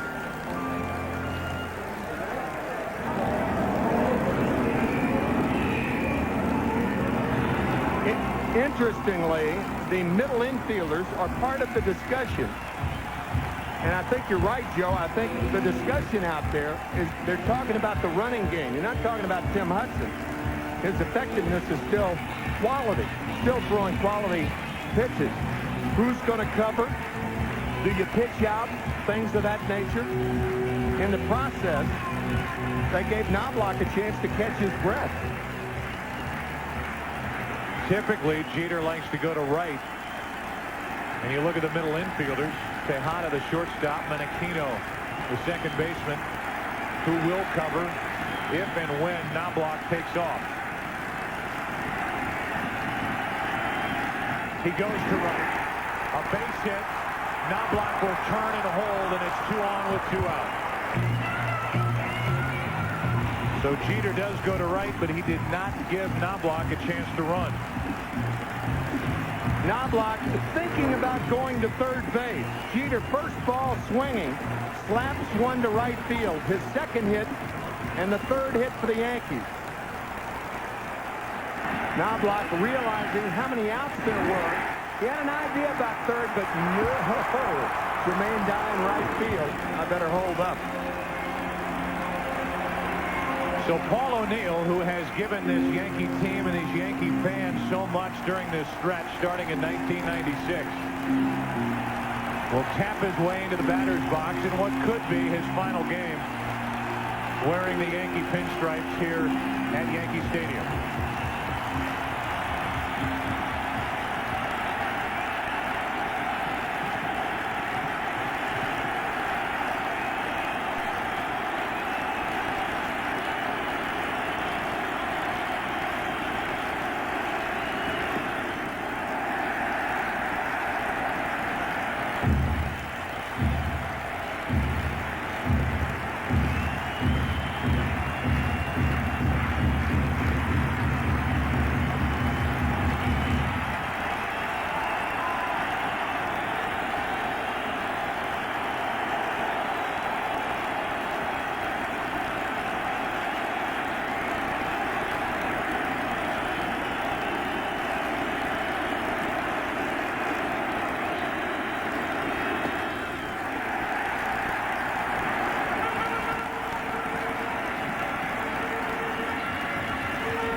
2-1.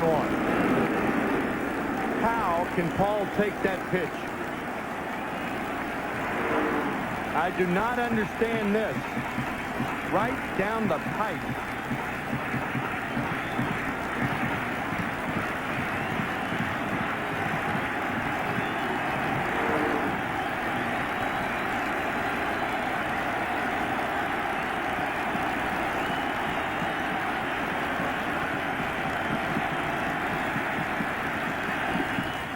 Two and two.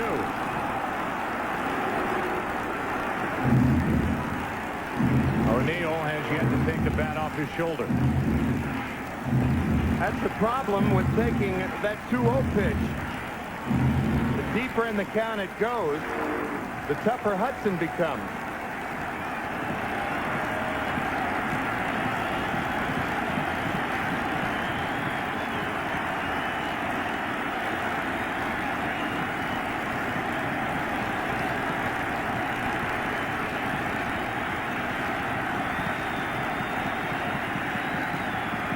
Hudson having a tough time getting together with Hernandez as catcher on what to throw.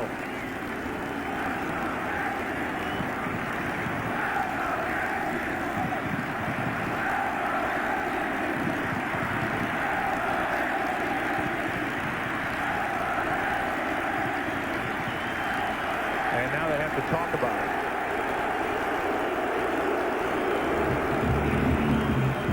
You have to make sure it's probably about location. If a pitcher wants to throw it outside and a catcher wants it inside, usually the pitch will be down the middle of the plate. So you have to make sure. So the 25-year-old catcher talks to the 26-year-old pitcher as to how they're going to get the 38-year-old hitter.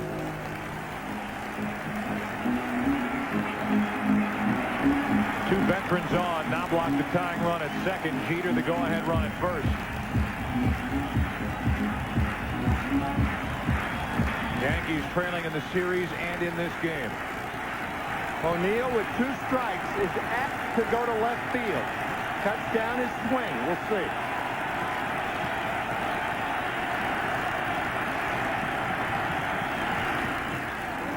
Gave it a shot over there, and the count stays 2-2.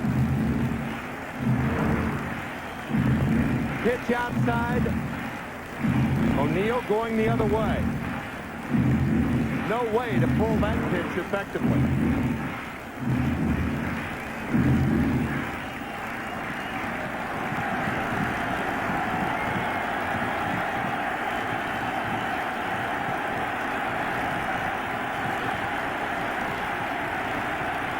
Another 2-2 pitch.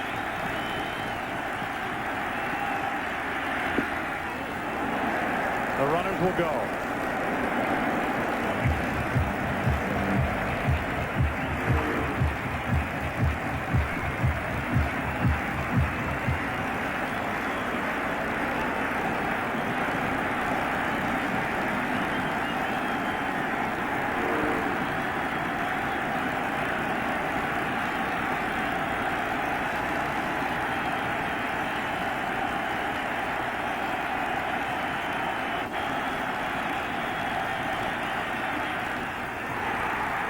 Into right center, that's easy. Damon, and the inning is over. And Tim Hudson threw another scoreless inning. The Yankees, their best chance of the night. O'Neill flies to center. 7th inning now. 1-0 Oakland. Back after this from your local Fox station. Ron Gant took Andy Pettit out of the park leading off.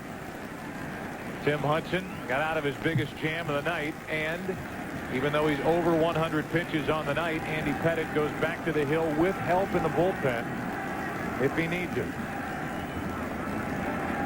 Menachino, the number 9 hitter, first up, and that's ball 1. Mendoza still getting loose. You've got Menachino, then Johnny Damon, the left-hander, then Tejada. That cleanup hitter in this inning, Jason Giambi, is looming large and might be one of the main reasons why Pettit is staying out of the mound.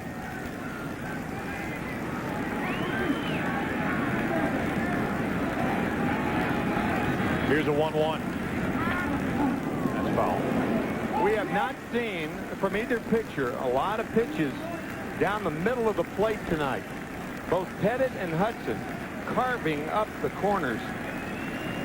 We keep talking about Hudson. Pettit has had a terrific start. Sure has. 1 run on 6 hits. But 111 pitches. Here's the 1-2. 2-2.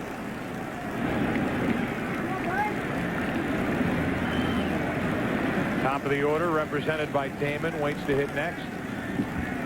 Pettit, who went only 5 innings in his final start after being hit back of his pitching elbow by a line drive on September 26th as Menachino pops it up. Playable. Posada, 1 out. But one pitch down the middle comes to my mind, and it was the 2-0 pitch to Paul O'Neill. It wasn't that one. 2-0. This one right here, right down the pipe, and now he carves the corner. O'Neill forced into a defensive posture, and with the count 3-2, the slider on the hands gets him.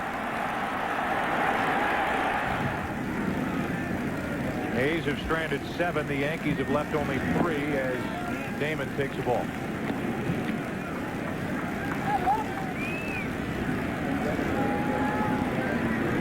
After a 4-hit game 1, Damon has grounded out to first 3 times tonight. That's pretty well hit to center. Bernie Williams back on the run, won't get there. One hop up against the wall. Damon is going to hold with thoughts of a triple. He'll keep it a double. And now with Tejada coming up, we'll see if Pettit stays in the game. You could go to the right-hander to pitch to Tejada, pitch around Giambi, and throw Mendoza against Jermaine Dye, and it looks like that might be the approach taken by Joe Torre. That is exactly the strategy that Torre will employ. Try to get Tejada out, walk Giambi, and go after Dye. A 115-pitch night for Andy Pettit.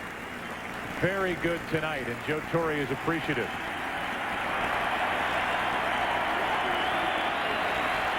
And so are these fans. But as Pettit leaves, the Yankees trail by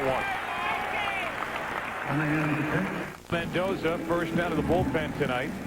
Last night it was Hitchcock relieving the injured Roger Clemens. The numbers for Mendoza, who had a rough outing his last time out, worked on the side the day before the start of this series, and pronounced himself fit and ready to go. A bender in for a strike to Tejada, who's 2 out of 3.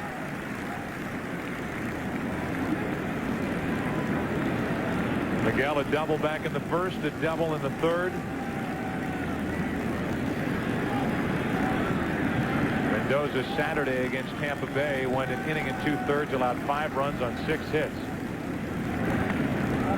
Dangerous foul ball into the seats, and that's strike 2. Andy Pettit has been a big game pitcher for Joe Torre. Still responsible for the runner at second base, but a quality start, good effort here tonight. Not good enough at this point. A 1-0 Oakland lead. Damon at second with 1 out.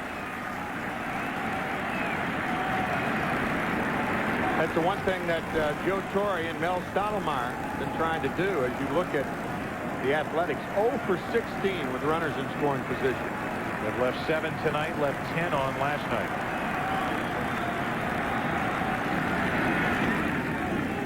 Still 0-2. To have Ramiro Mendoza step off more and vary his moves with the runner on at second base. When he gets a runner on at second, it's almost as though Mendoza doesn't think that the runner will try to steal third. His pattern's too predictable.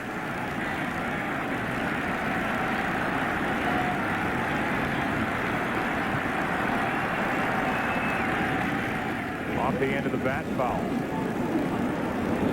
That's another thing, Joe.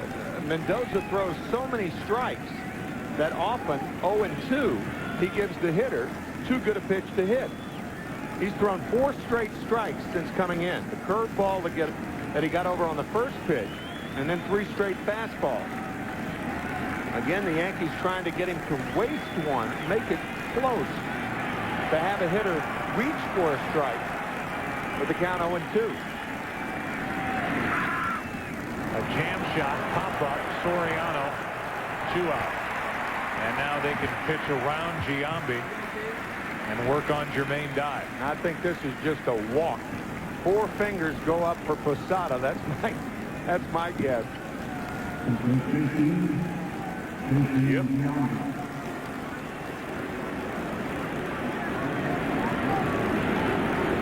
So it'll put 2 on with 2 out for Jermaine Dye.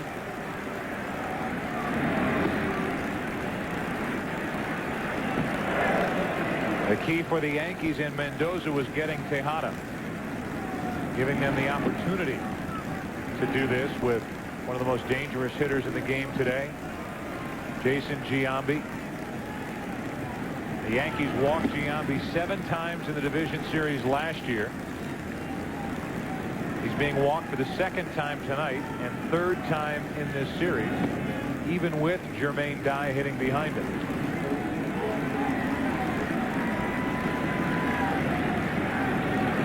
So now it's Jermaine Dye, who could add to an Athletics 1-0 7th inning lead. Jermaine Dye.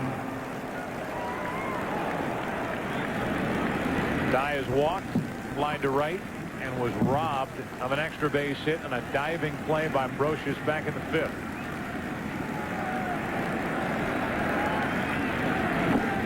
Ball 1. Just looking down at Willie Randolph in the dugout. Willie is positioning himself so it's easy for Alfonso Soriano to see him. Willie's saying, you can hold Damon close, but not that close. Don't give up the position. Good sinker right here to Dye.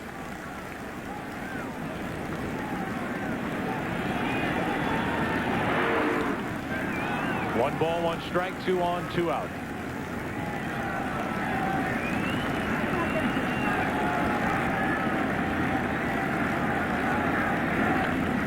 To 3rd. Brocious. That ends the inning. And good work by Mendoza picking up Andy Pettit. It's 7th inning stretch time, and tonight Kate Smith recording God Bless America. Please rise for Kate Smith's rendition of God Bless America.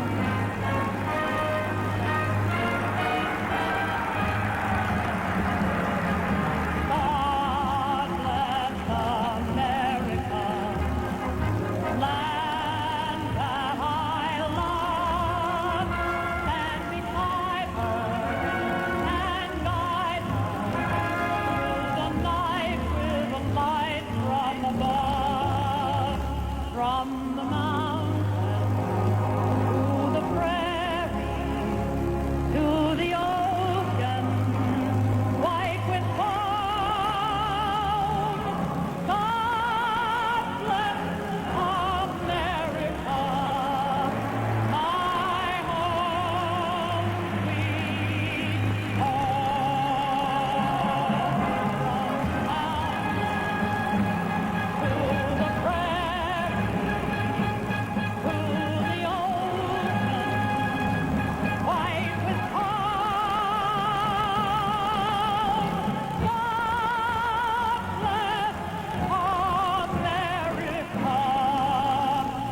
my home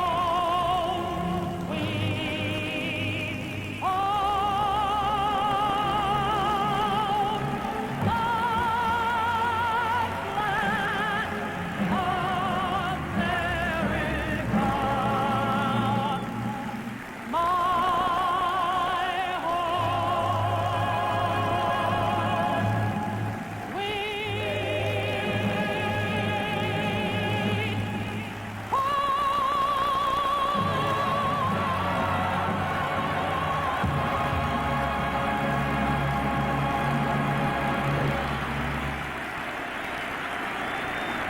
On Fox is brought to you by KFC. There's fast food, then there's KFC. And by Energizer. You have the bunny inside? We welcome you back to Yankee Stadium. Bernie Williams, a cleanup hitter for New York, first up in the 7th. Still 1-0 Oakland.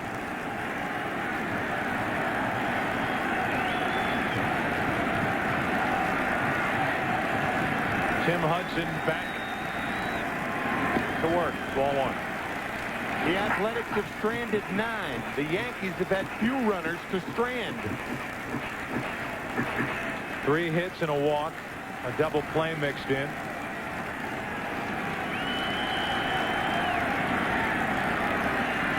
The 1-0. Right side, Menachino to his left. Nice play, 1 out right now. Jeannie Zalasko with a game break. Joe, 2 38-year-olds started on the mound in Seattle. 76 years of experience. The oldest postseason starters in baseball history. But Seattle's Jamie Moyer looked like a spring chicken. He took a shutout into the 7th and helped the Mariners even their series with the Indians at 1 game apiece. Travel day for the AL Friday, though the National League takes center stage. Follow the tourney the entire postseason exclusively on the Fox networks. Joe? All right, Jeannie. We have seen some well-pitched games already in the division series round, both in the AL and in the National League. That's strike 1. See Cleveland and Seattle tied at a game apiece down in the bottom left-hand corner. Atlanta got a 1-0 win from Tom Glavine. Arizona got a 1-0 shutout from Kurt Schilling. That series tied 1-1 after Woody Williams followed up that game by outpitching Randy Johnson. In this series, it's been Mulder and now Hudson outpitching to this point Clemens and Pettit.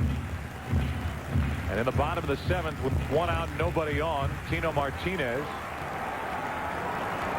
faces Hudson with Jeff Tam and Mike Magnante getting loose for the A's.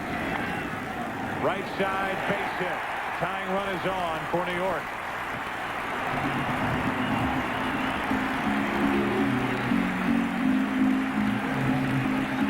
If this were the 8th inning, or perhaps the 9th inning, Clay Bellinger would be the pinch runner for Martinez.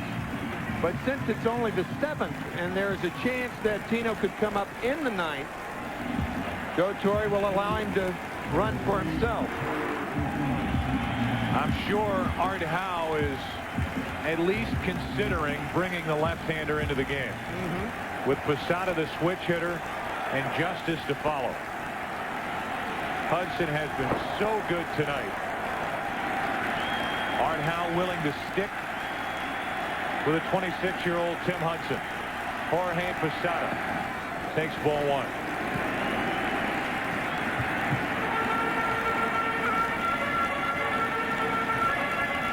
Strategy now here for Hudson. Show him the pitch inside off the plate, but don't throw him a strike on the inside part of the plate. Not with his power in this ballpark.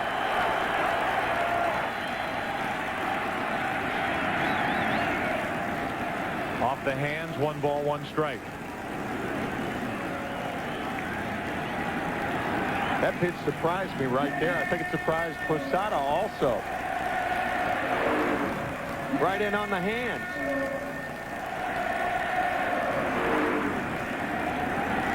So Hudson tonight, his pattern has been no pattern.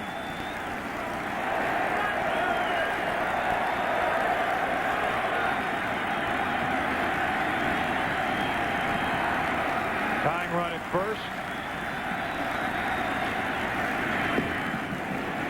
2 balls and a strike on Posada.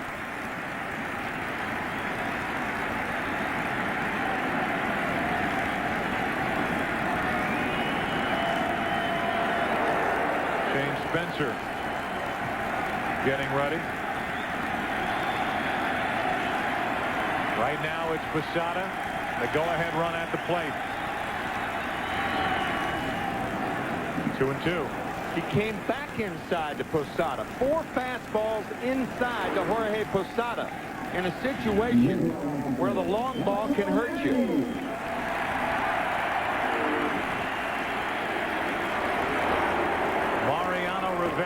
getting loose as the Yankees bat down by a run in the 7th inning with 1 on, 1 out.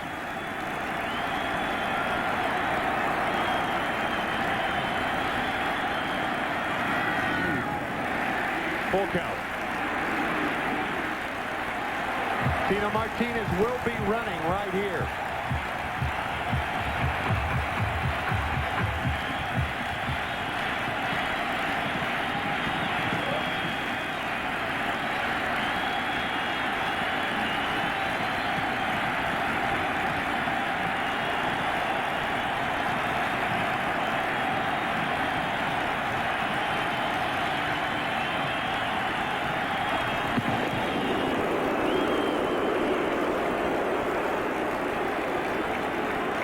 Pitches for Hudson.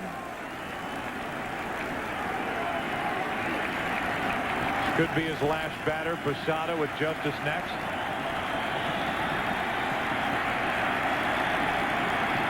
Tying run, Martinez at first.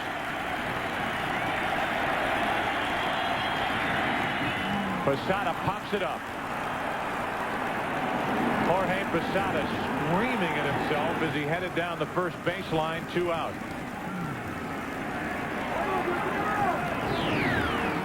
Here's tonight's game summary brought to you by Nissan. The Yankees have not led in this series. They trail 1-0 now with 2 outs in the bottom of the 7th. Tim Hudson, 6 2/3 innings pitched. No runs on 4 hits. Andy Pettitte is out of this game. Gant with his 8th career postseason home run for the only run of the night. And the A's in this series 0 for 18 with runners in scoring position. The Yankees won 7. Hudson got Posada, so he stays in to face Justice, and that's a rocket foul off to the right. 3-2 slider.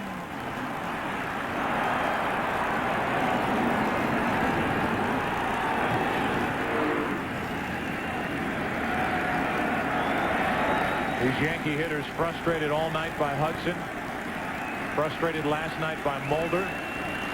Justice in his 95th postseason game. He's in the hole 0-2. Yeah, we talked about it last night. David Justice either way out in front or way behind. He is having a tough time putting a ball in play between the lines. Way out in front of this splitter by Hudson. David Justice, no RBIs in his last 59 at-bats.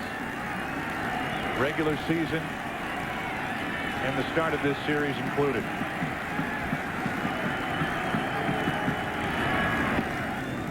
One and 2 to a guy who has hit 13 career postseason home runs.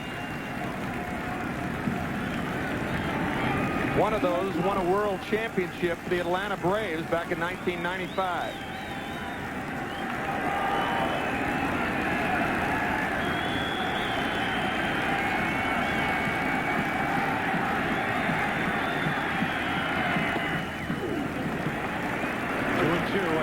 Continues to pitch inside to these left-handed hitters.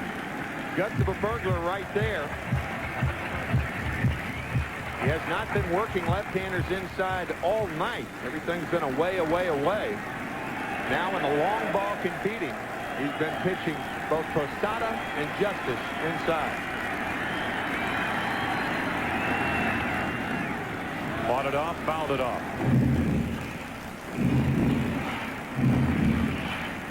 The Yankees 4 singles and a walk tonight. That's it.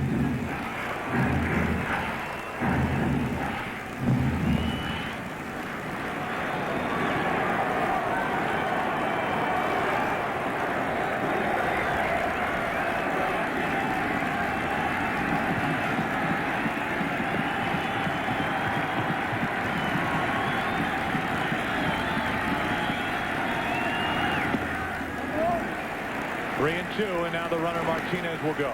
That's why that 2-2 pitch with 2 outs was such a key pitch. Now on a short double, Martinez could score.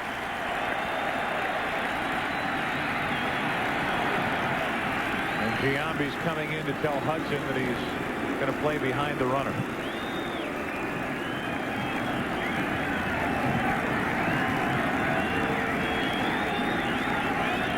guard the line.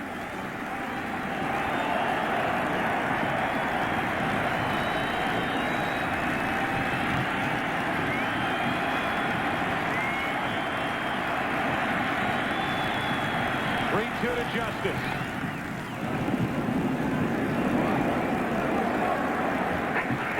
I think the reason you guard the line in this situation, Justice has already pulled 3 balls foul toward first base. And Jason Giambi being given orders by Art Howe. Not only play behind Martinez, but stay close to the line and prevent the double. Give up the single.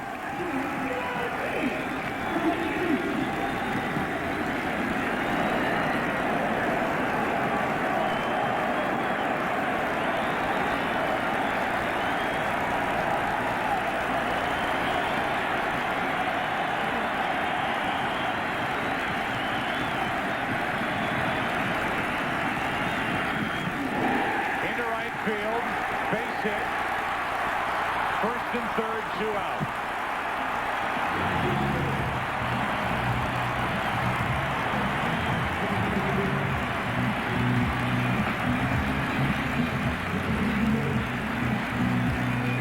Pat Mullen, an old first base coach for a long, long time with the Detroit Tigers, used to have a line about a guy who was in a hitting slump. He'd get to first base and kiss first base.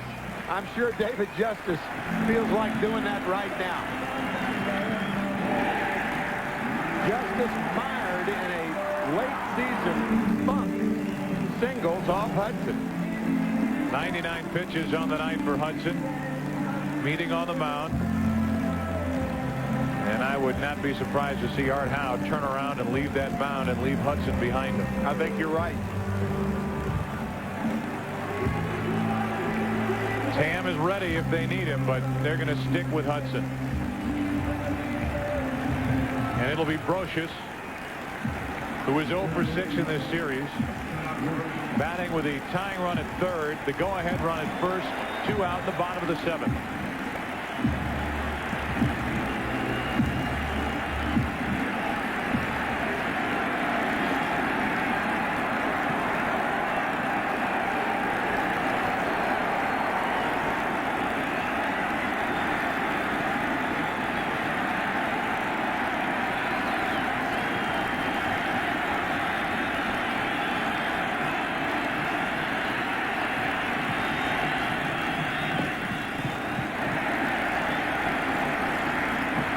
Ball, no strikes with the rookie Soriano on deck.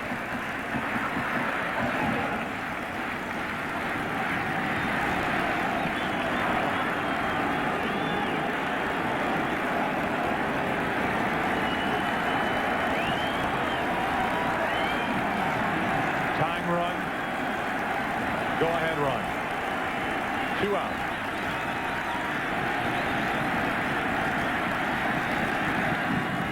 The middle.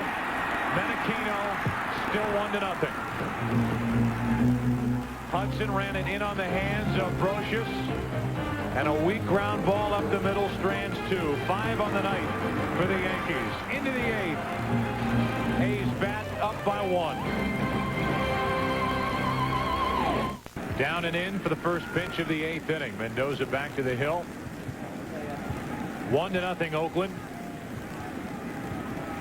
But he talked about these young starters for the A's, Mulder and Hudson. They have combined for 13 2/3 innings, allowing a total of 1 run.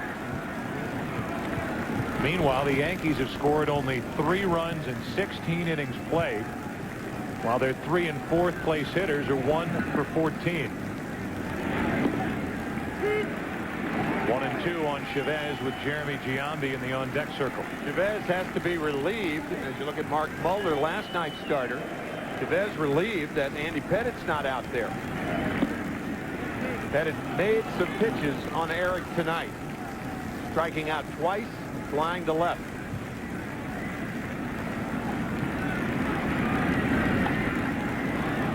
That's easy into center field for Bernie Williams. Chavez 0 for 4.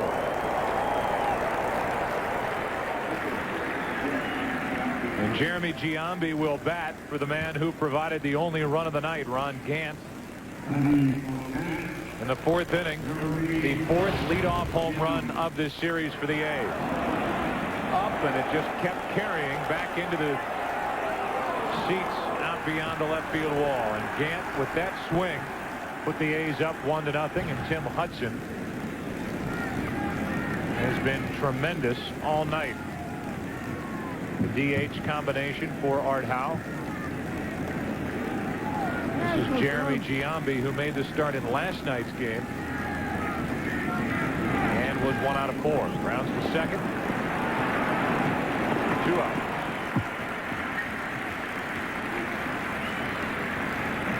That is exactly what Ramiro Mendoza wants a left-handed hitter to do, is to try to pull that sinker.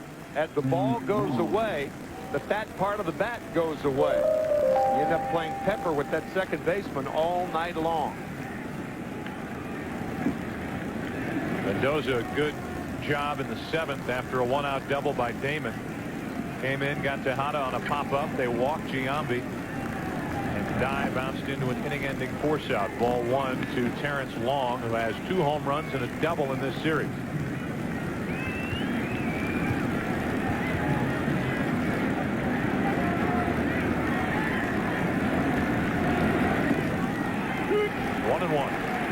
Temperature has dropped a little bit since we started, but the weather has been absolutely perfect for the first 2 games of this divisional series.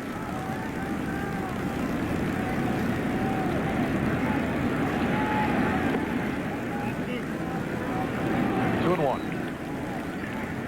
The Yankees in the bottom of this 8th inning will have Soriano, Knobloch, and Jeter, the 9, 1, and 2 hitters.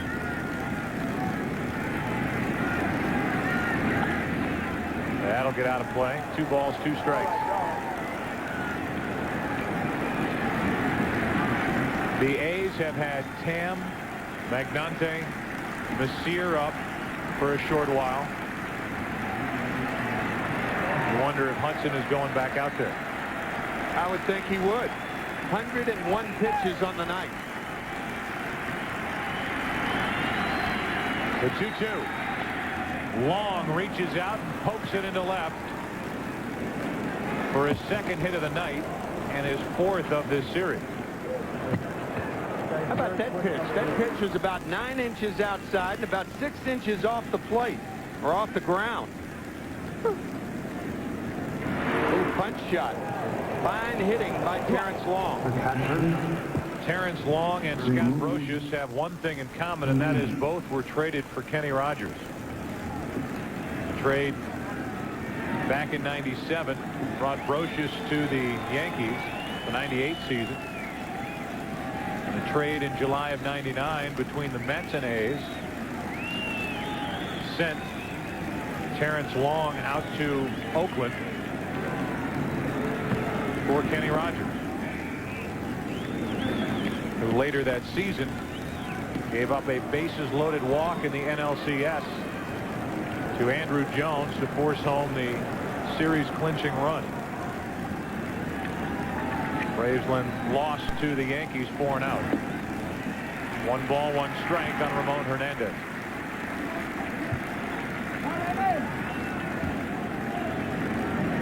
And Ron Washington, the third base coach, giving signs to Terrence Long. It's a good running situation. Long stealing 9 of 12 chances during the regular season.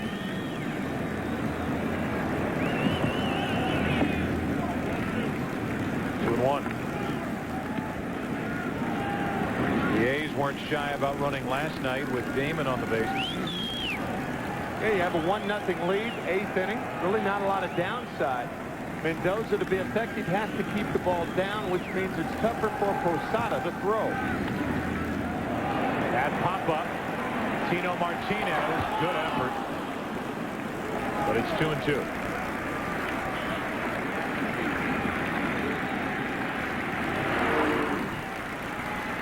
Tino sliding into that fence. I mean, if you go headlong, you can imagine the damage done.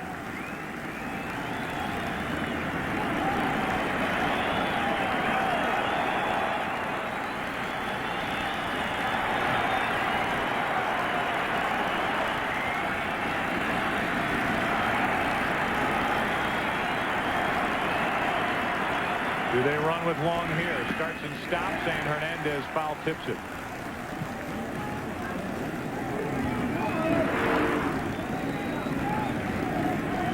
Just a piece of it.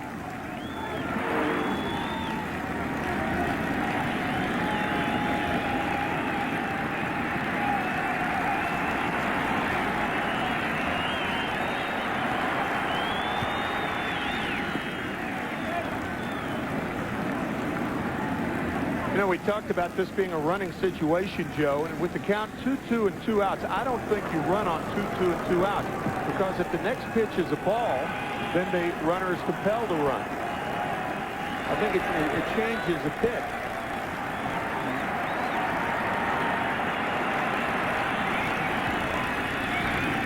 That's foul. Good play.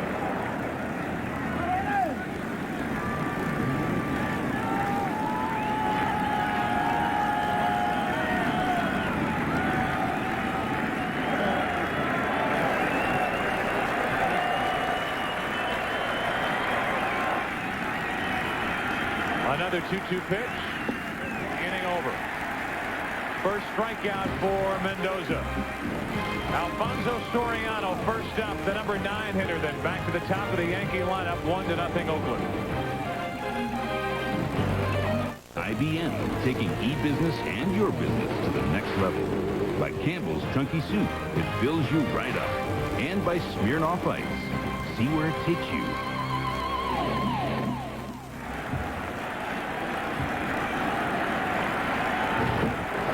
Jim Hudson will indeed go back to work. Bottom of the 8th, 1-0 A's. Soriano first up. First pitch swinging. 1 out.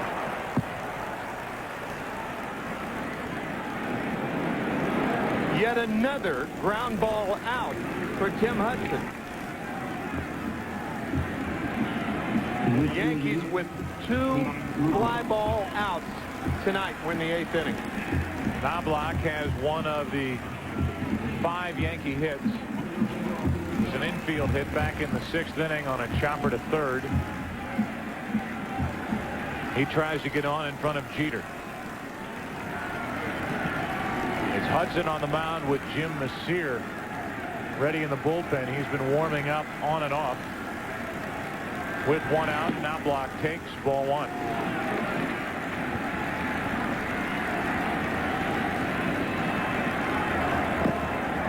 Isringhausen was terrific last night for Oakland in the 9th inning in a 5-3 victory.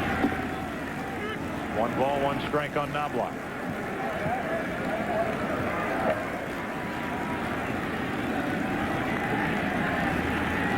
The Yankees were 68-38 against right-handed pitchers this year. The 1-1. 2-1. You would think that Mariano Rivera will work the top of the 9th no matter what the score. I think that's right. Even if the Yankees are trailing 1-0. He didn't work last night. Right. Travel day tomorrow. Might as well put him out there. Here's a 2-1. Up the middle. Tying run is off.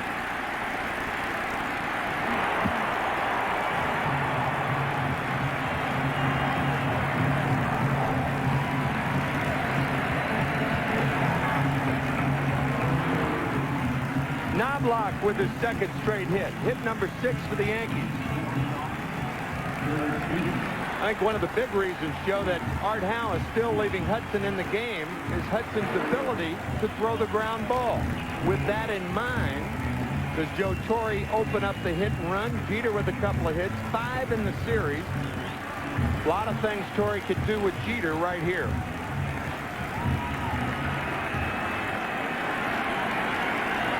Parents watching from the seats here at Yankee Stadium. Their October home since 1996. Tying run at first, 1 out, 8th inning. Jeter tied up.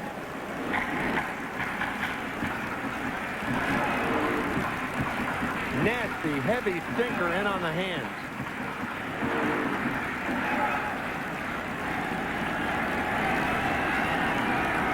Jeter going after the first pitch, as he did his last time up when he singled through the right side after a non-block base hit. The inning ended when O'Neill flied to right center. Back in there, and it's 0-2.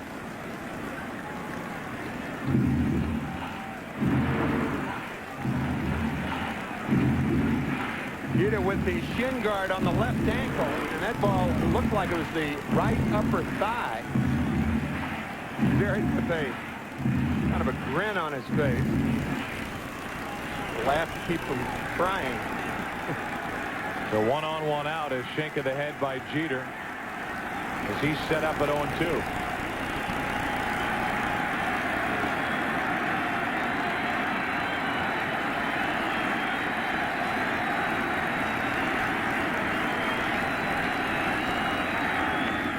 Again, in on the hands of Jeter, and he is hanging after that last swing. 3 identical pitches, and that might have caught a piece of him as well. It did. Oh, one on the right thigh, this one on the left leg.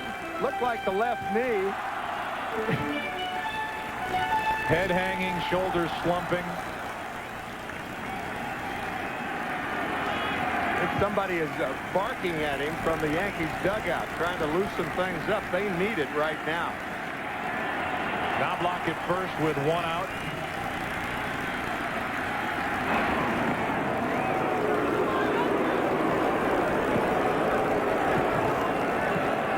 Knobloch has shown no signs of running.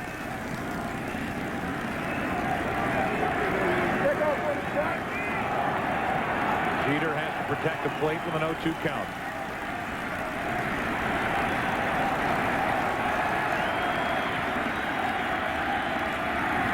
Back inside. Jeter still trying not to smile. You can tell he's impressed by the work of Tim Hudson tonight. Yeah. And this at bat has been one of the more impressive efforts by Hudson all night.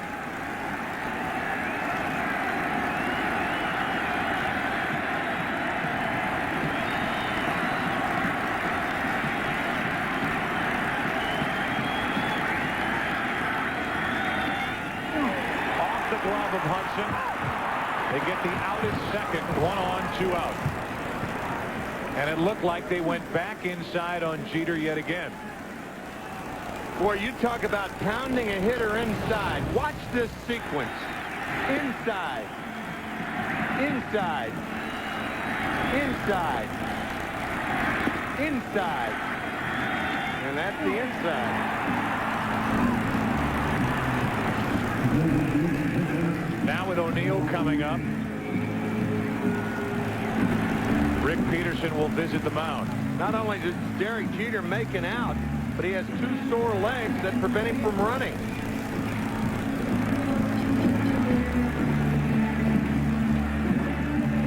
O'Neill had a chance back in the 6th inning with 2 on and 2 out.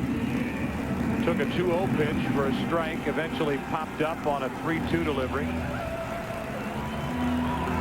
And now with a tying run at first, 2 out, O'Neill, who hit 21 home runs during the regular season, will bat for the 4th time tonight against Hudson. He is 0 for 7, O'Neill is, in this series.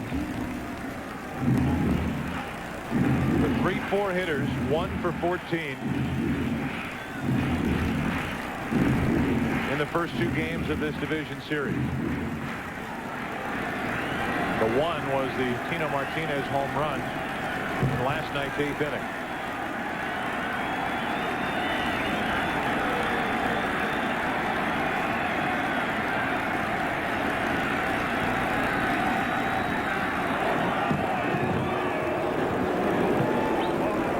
Jeter, 27 steals during the regular season, caught 3 times.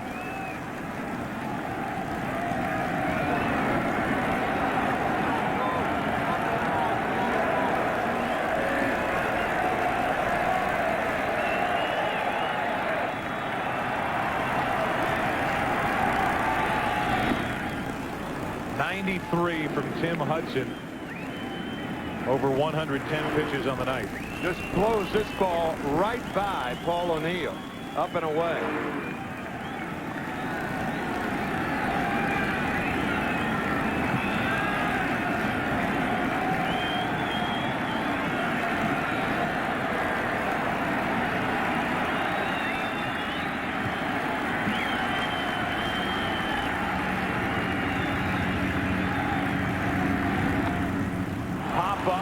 Left side. Tejada, Chavez, it's Chavez. And Tim Hudson battles his way through 8 strong innings here in game 2. 9th inning. 1-0 Oakland. Nothing Oakland lead as this game gets to the 9th inning. A look at Tim Hudson. And now a look at Tim McCarver. You know, with all due respect to Curt Schilling, Tom Glavine, in my opinion, this is the most impressive outing by a starter in this divisional round.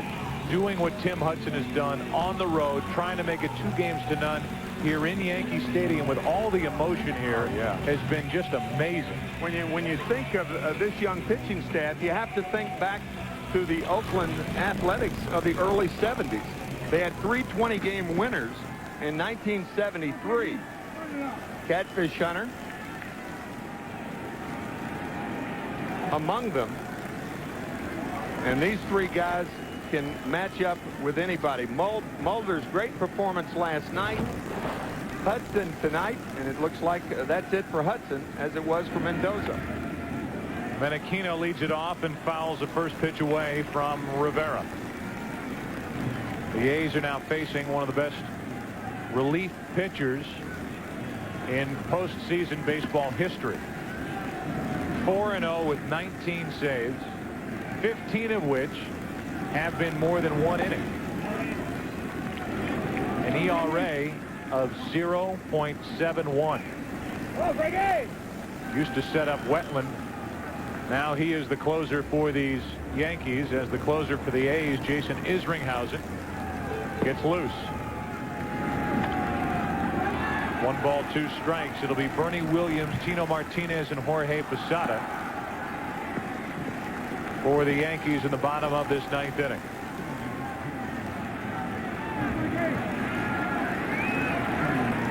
Rarely has Mariano Rivera been called upon to hold a game.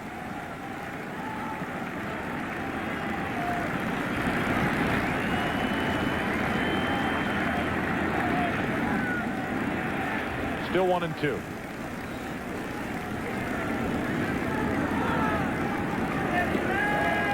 Damon and then Tejada will follow. Joe Torre talked to us and others, telling us that Rivera in the right situation would go 2 full innings here tonight. This isn't the right situation, so he pitches in the 9th inning and he starts it with a strikeout. 1-0 Oakland. And Rivera is trying to keep it that way. Rivera, truly one of the remarkable pitchers of our time, in that, for the most part, he throws 1 pitch. The same speed. With great action. Unbelievable. Johnny Damon fouls it away. Buster Olney, the writer for the New York Times who covers this Yankee team on a daily basis and does a terrific job. Kept a chart all year of the broken bats that Mariano Rivera piled up. He breaks more than any other short reliever in the game. 1 ball, 1 strike. Breaks more wood than Paul Bunyan, one writer wrote earlier this year. That cutter inside just saws off left-handers in particular. There's a broken bat, and there's a base hit into right. Damon will cruise into second base. Now he'll turn it on and go to third as Justice has trouble with it in right. We'll see how they score it. It is a triple, and it's a runner at third, 1 out.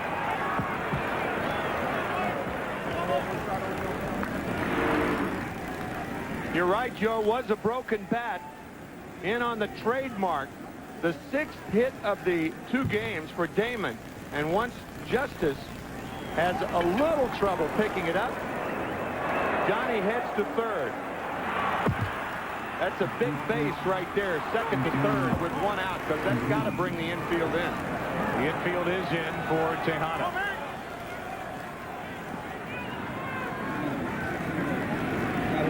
Miguel, 2 hits tonight, out of the way of ball 1. You've got Tejada up, who drove in 113 runs during the regular season with Jason Giambi on deck, and then Jermaine Dye.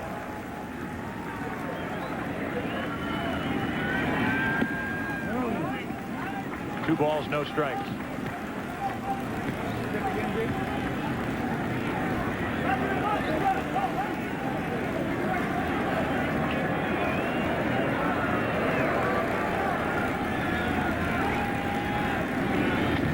Hard hit through the legs of Brocious. It's 2-0. Miguel Tejada hit it sharply. Brocious pulled up, and in to score is Damon to double the lead. The interesting thing there, Johnny Damon was going on contact even with the infield in. Perhaps, as an error is scored, no RBI for Tejada, but perhaps this fooled Brocious with Damon running on contact with Giambi on deck. I guess Art House thinking, well, Joe Torre walked Giambi anyway, why not take a chance? Brocious comes up, and the ball gets through, and the Athletics extend their lead. Now they have to pitch to Giambi, and that's strike 1.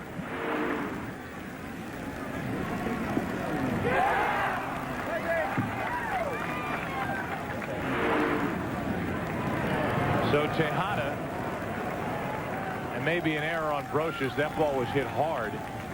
It stayed down, and now Giambi is jammed in the count 0-2. Sometimes if you're an infielder and you're playing in, you're not used to seeing the runner at third break for home. You can see how Brocious is looking. And that's a foul tip.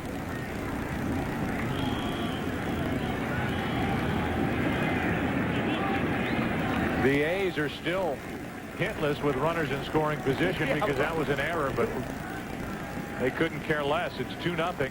And they have Giambi at the plate, trying to break it wide open.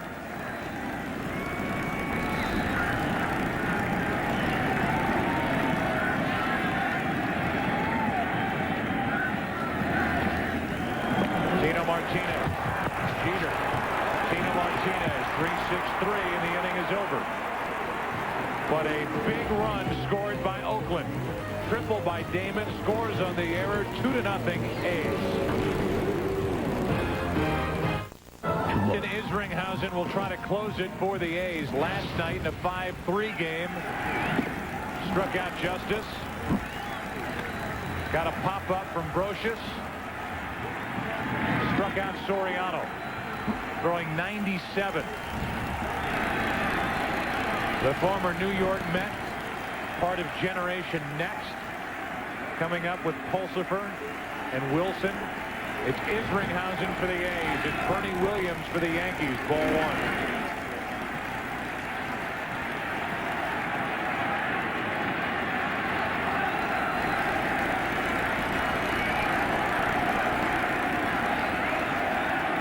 Williams, Martinez, and Posada.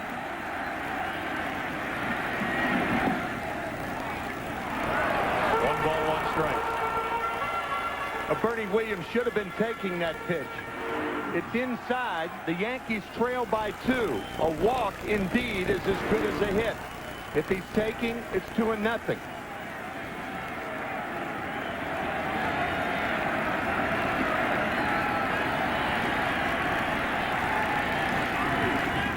In on the hands, 1-2. The Yankees, should they lose tonight, will head out to Oakland down 2-0. 5 teams have come back to win 5-game series after trailing 2-0, but no team has come back in a 5-game series down 2-0 with the first 2 losses at home. So they're looking at history as well as a much improved Oakland team, trying to overcome both if they lose here tonight, down 2-0 in the ninth. The 1-2 to Williams. Opposite way, base hit. And Williams will try for 2 and make it barely. And there is no way you can take that chance. You're trailing by 2 runs. If it's that close at second, it's a bad base running play. The Yankees should know this ballpark better than anybody. And balls that trickle away will be stopped by the wall. Bernie Williams running hard, now turns it on for second. But first base is as good as second base. So even though he's safe, it's still a bad base running play.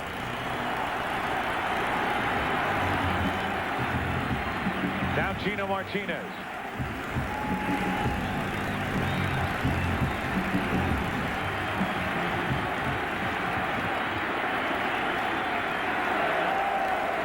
Isringhausen blew 9 save chances during the regular season. Tying run at the plate for the Yankees. Ball 1.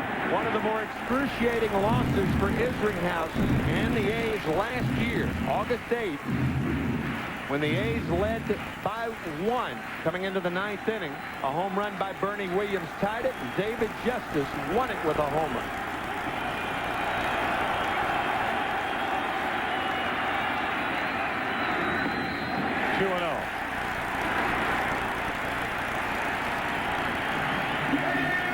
Postseason history for the Yankees, 278 total games. They've been shut out only 15 times.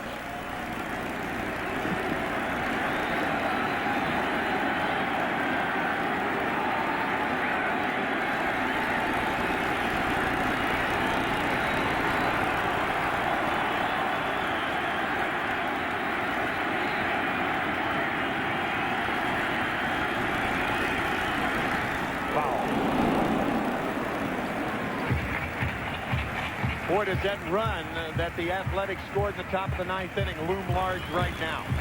A triple and an error. And again, it's Johnny Damon, who was on base 5 times last night, with his second extra base hit tonight, that scored that insurance run.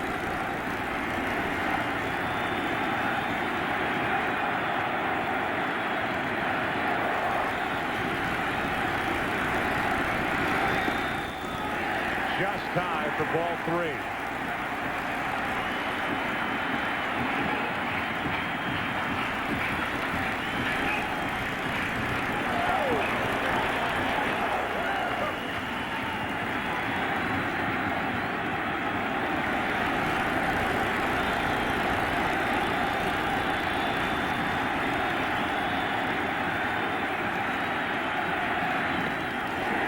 The tying runs are on.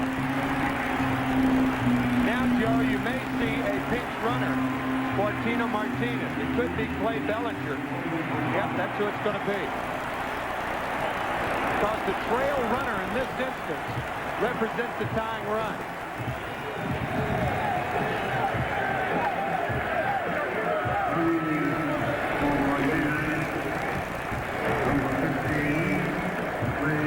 So now the question is, what do you do with Posada? You're the New York Yankees. Do you have him bunt, try to move the runners up? He could end it and win it with one swing. Art Howe's going to come out and talk with Isringhausen, who is in a ton of 9th inning trouble. Well, the problem is Jorge Posada can't bunt. His last bunt sacrifice was September 11th, 1997. After our game, the late local news.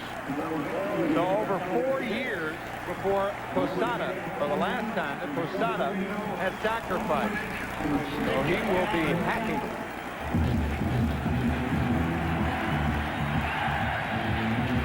The A's men on the mound, just in case. They have to at least be ready for the bunt. Yeah. And they are shortened up on the infield. I'd play back on the right side. I would not give Posada a chance to lace one through the right side. The A's have to know what we know, that his last sacrifice was over 4 years ago.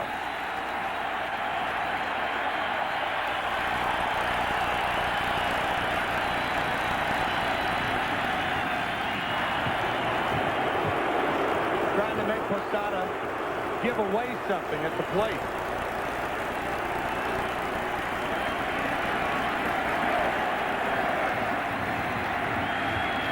Isringhausen at times this season, a white knuckle closer for the A's. 2 on, nobody out. Posada, that's foul.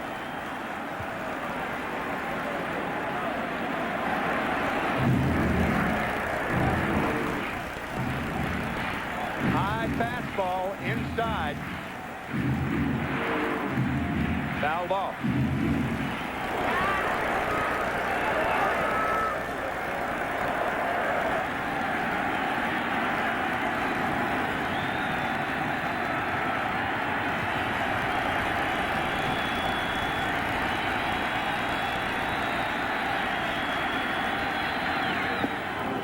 Strike 2.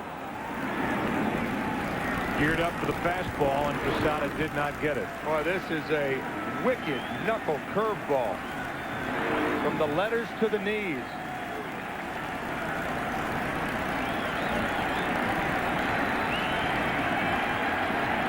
.341 during the regular season in a spot like this.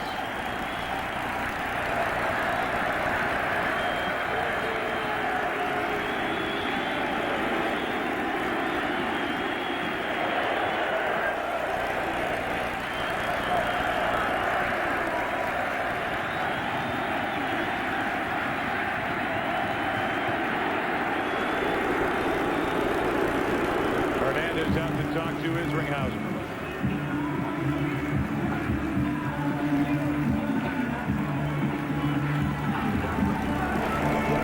Nobody warming in the Athletic bullpen. This game is Isringhausen's to save or lose or tie.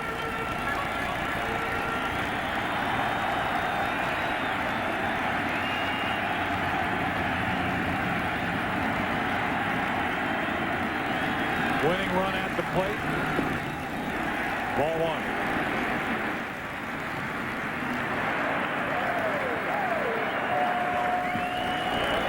The A's trying to go up 2 games to none. Tim Hudson may be sweating more now on the bench than at any point during his 8 innings on the mound.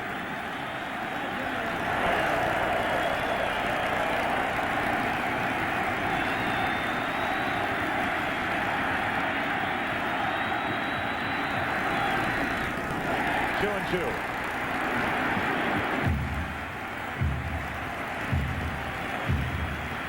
got to think that that knuckle curve is coming on one of the next 2 pitches.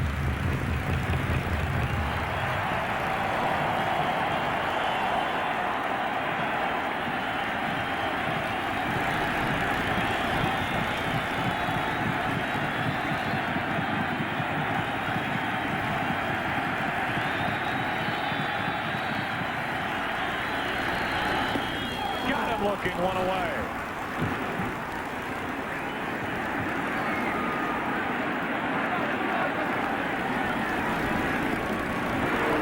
Isringhausen reached back and zeroed in on the outside part of the plate. 97-mile-an-hour fastball gets Posada.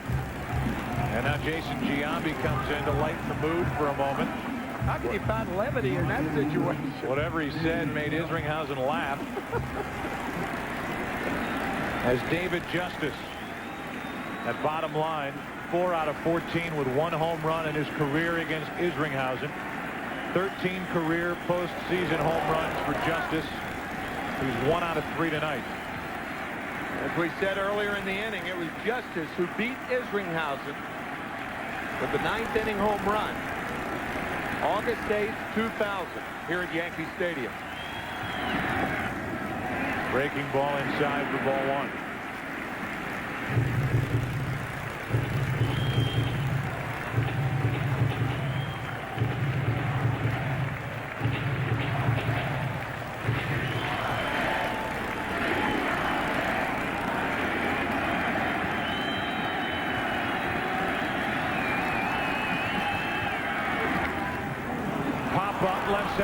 infield.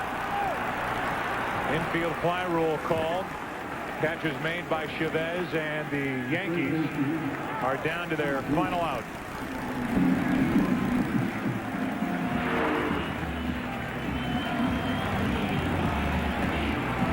Chased one up and out of the strike zone for the second out. Before time gets away on us, the producer of tonight's game, the coordinating producer of Major League Baseball on Fox, Michael Weissman, the director of tonight's game, Bill Webb, associate director Aaron Stoikov, the broadcast associate Eric Billigmeyer. Dave Hill, our technical producer. A memorable game 2.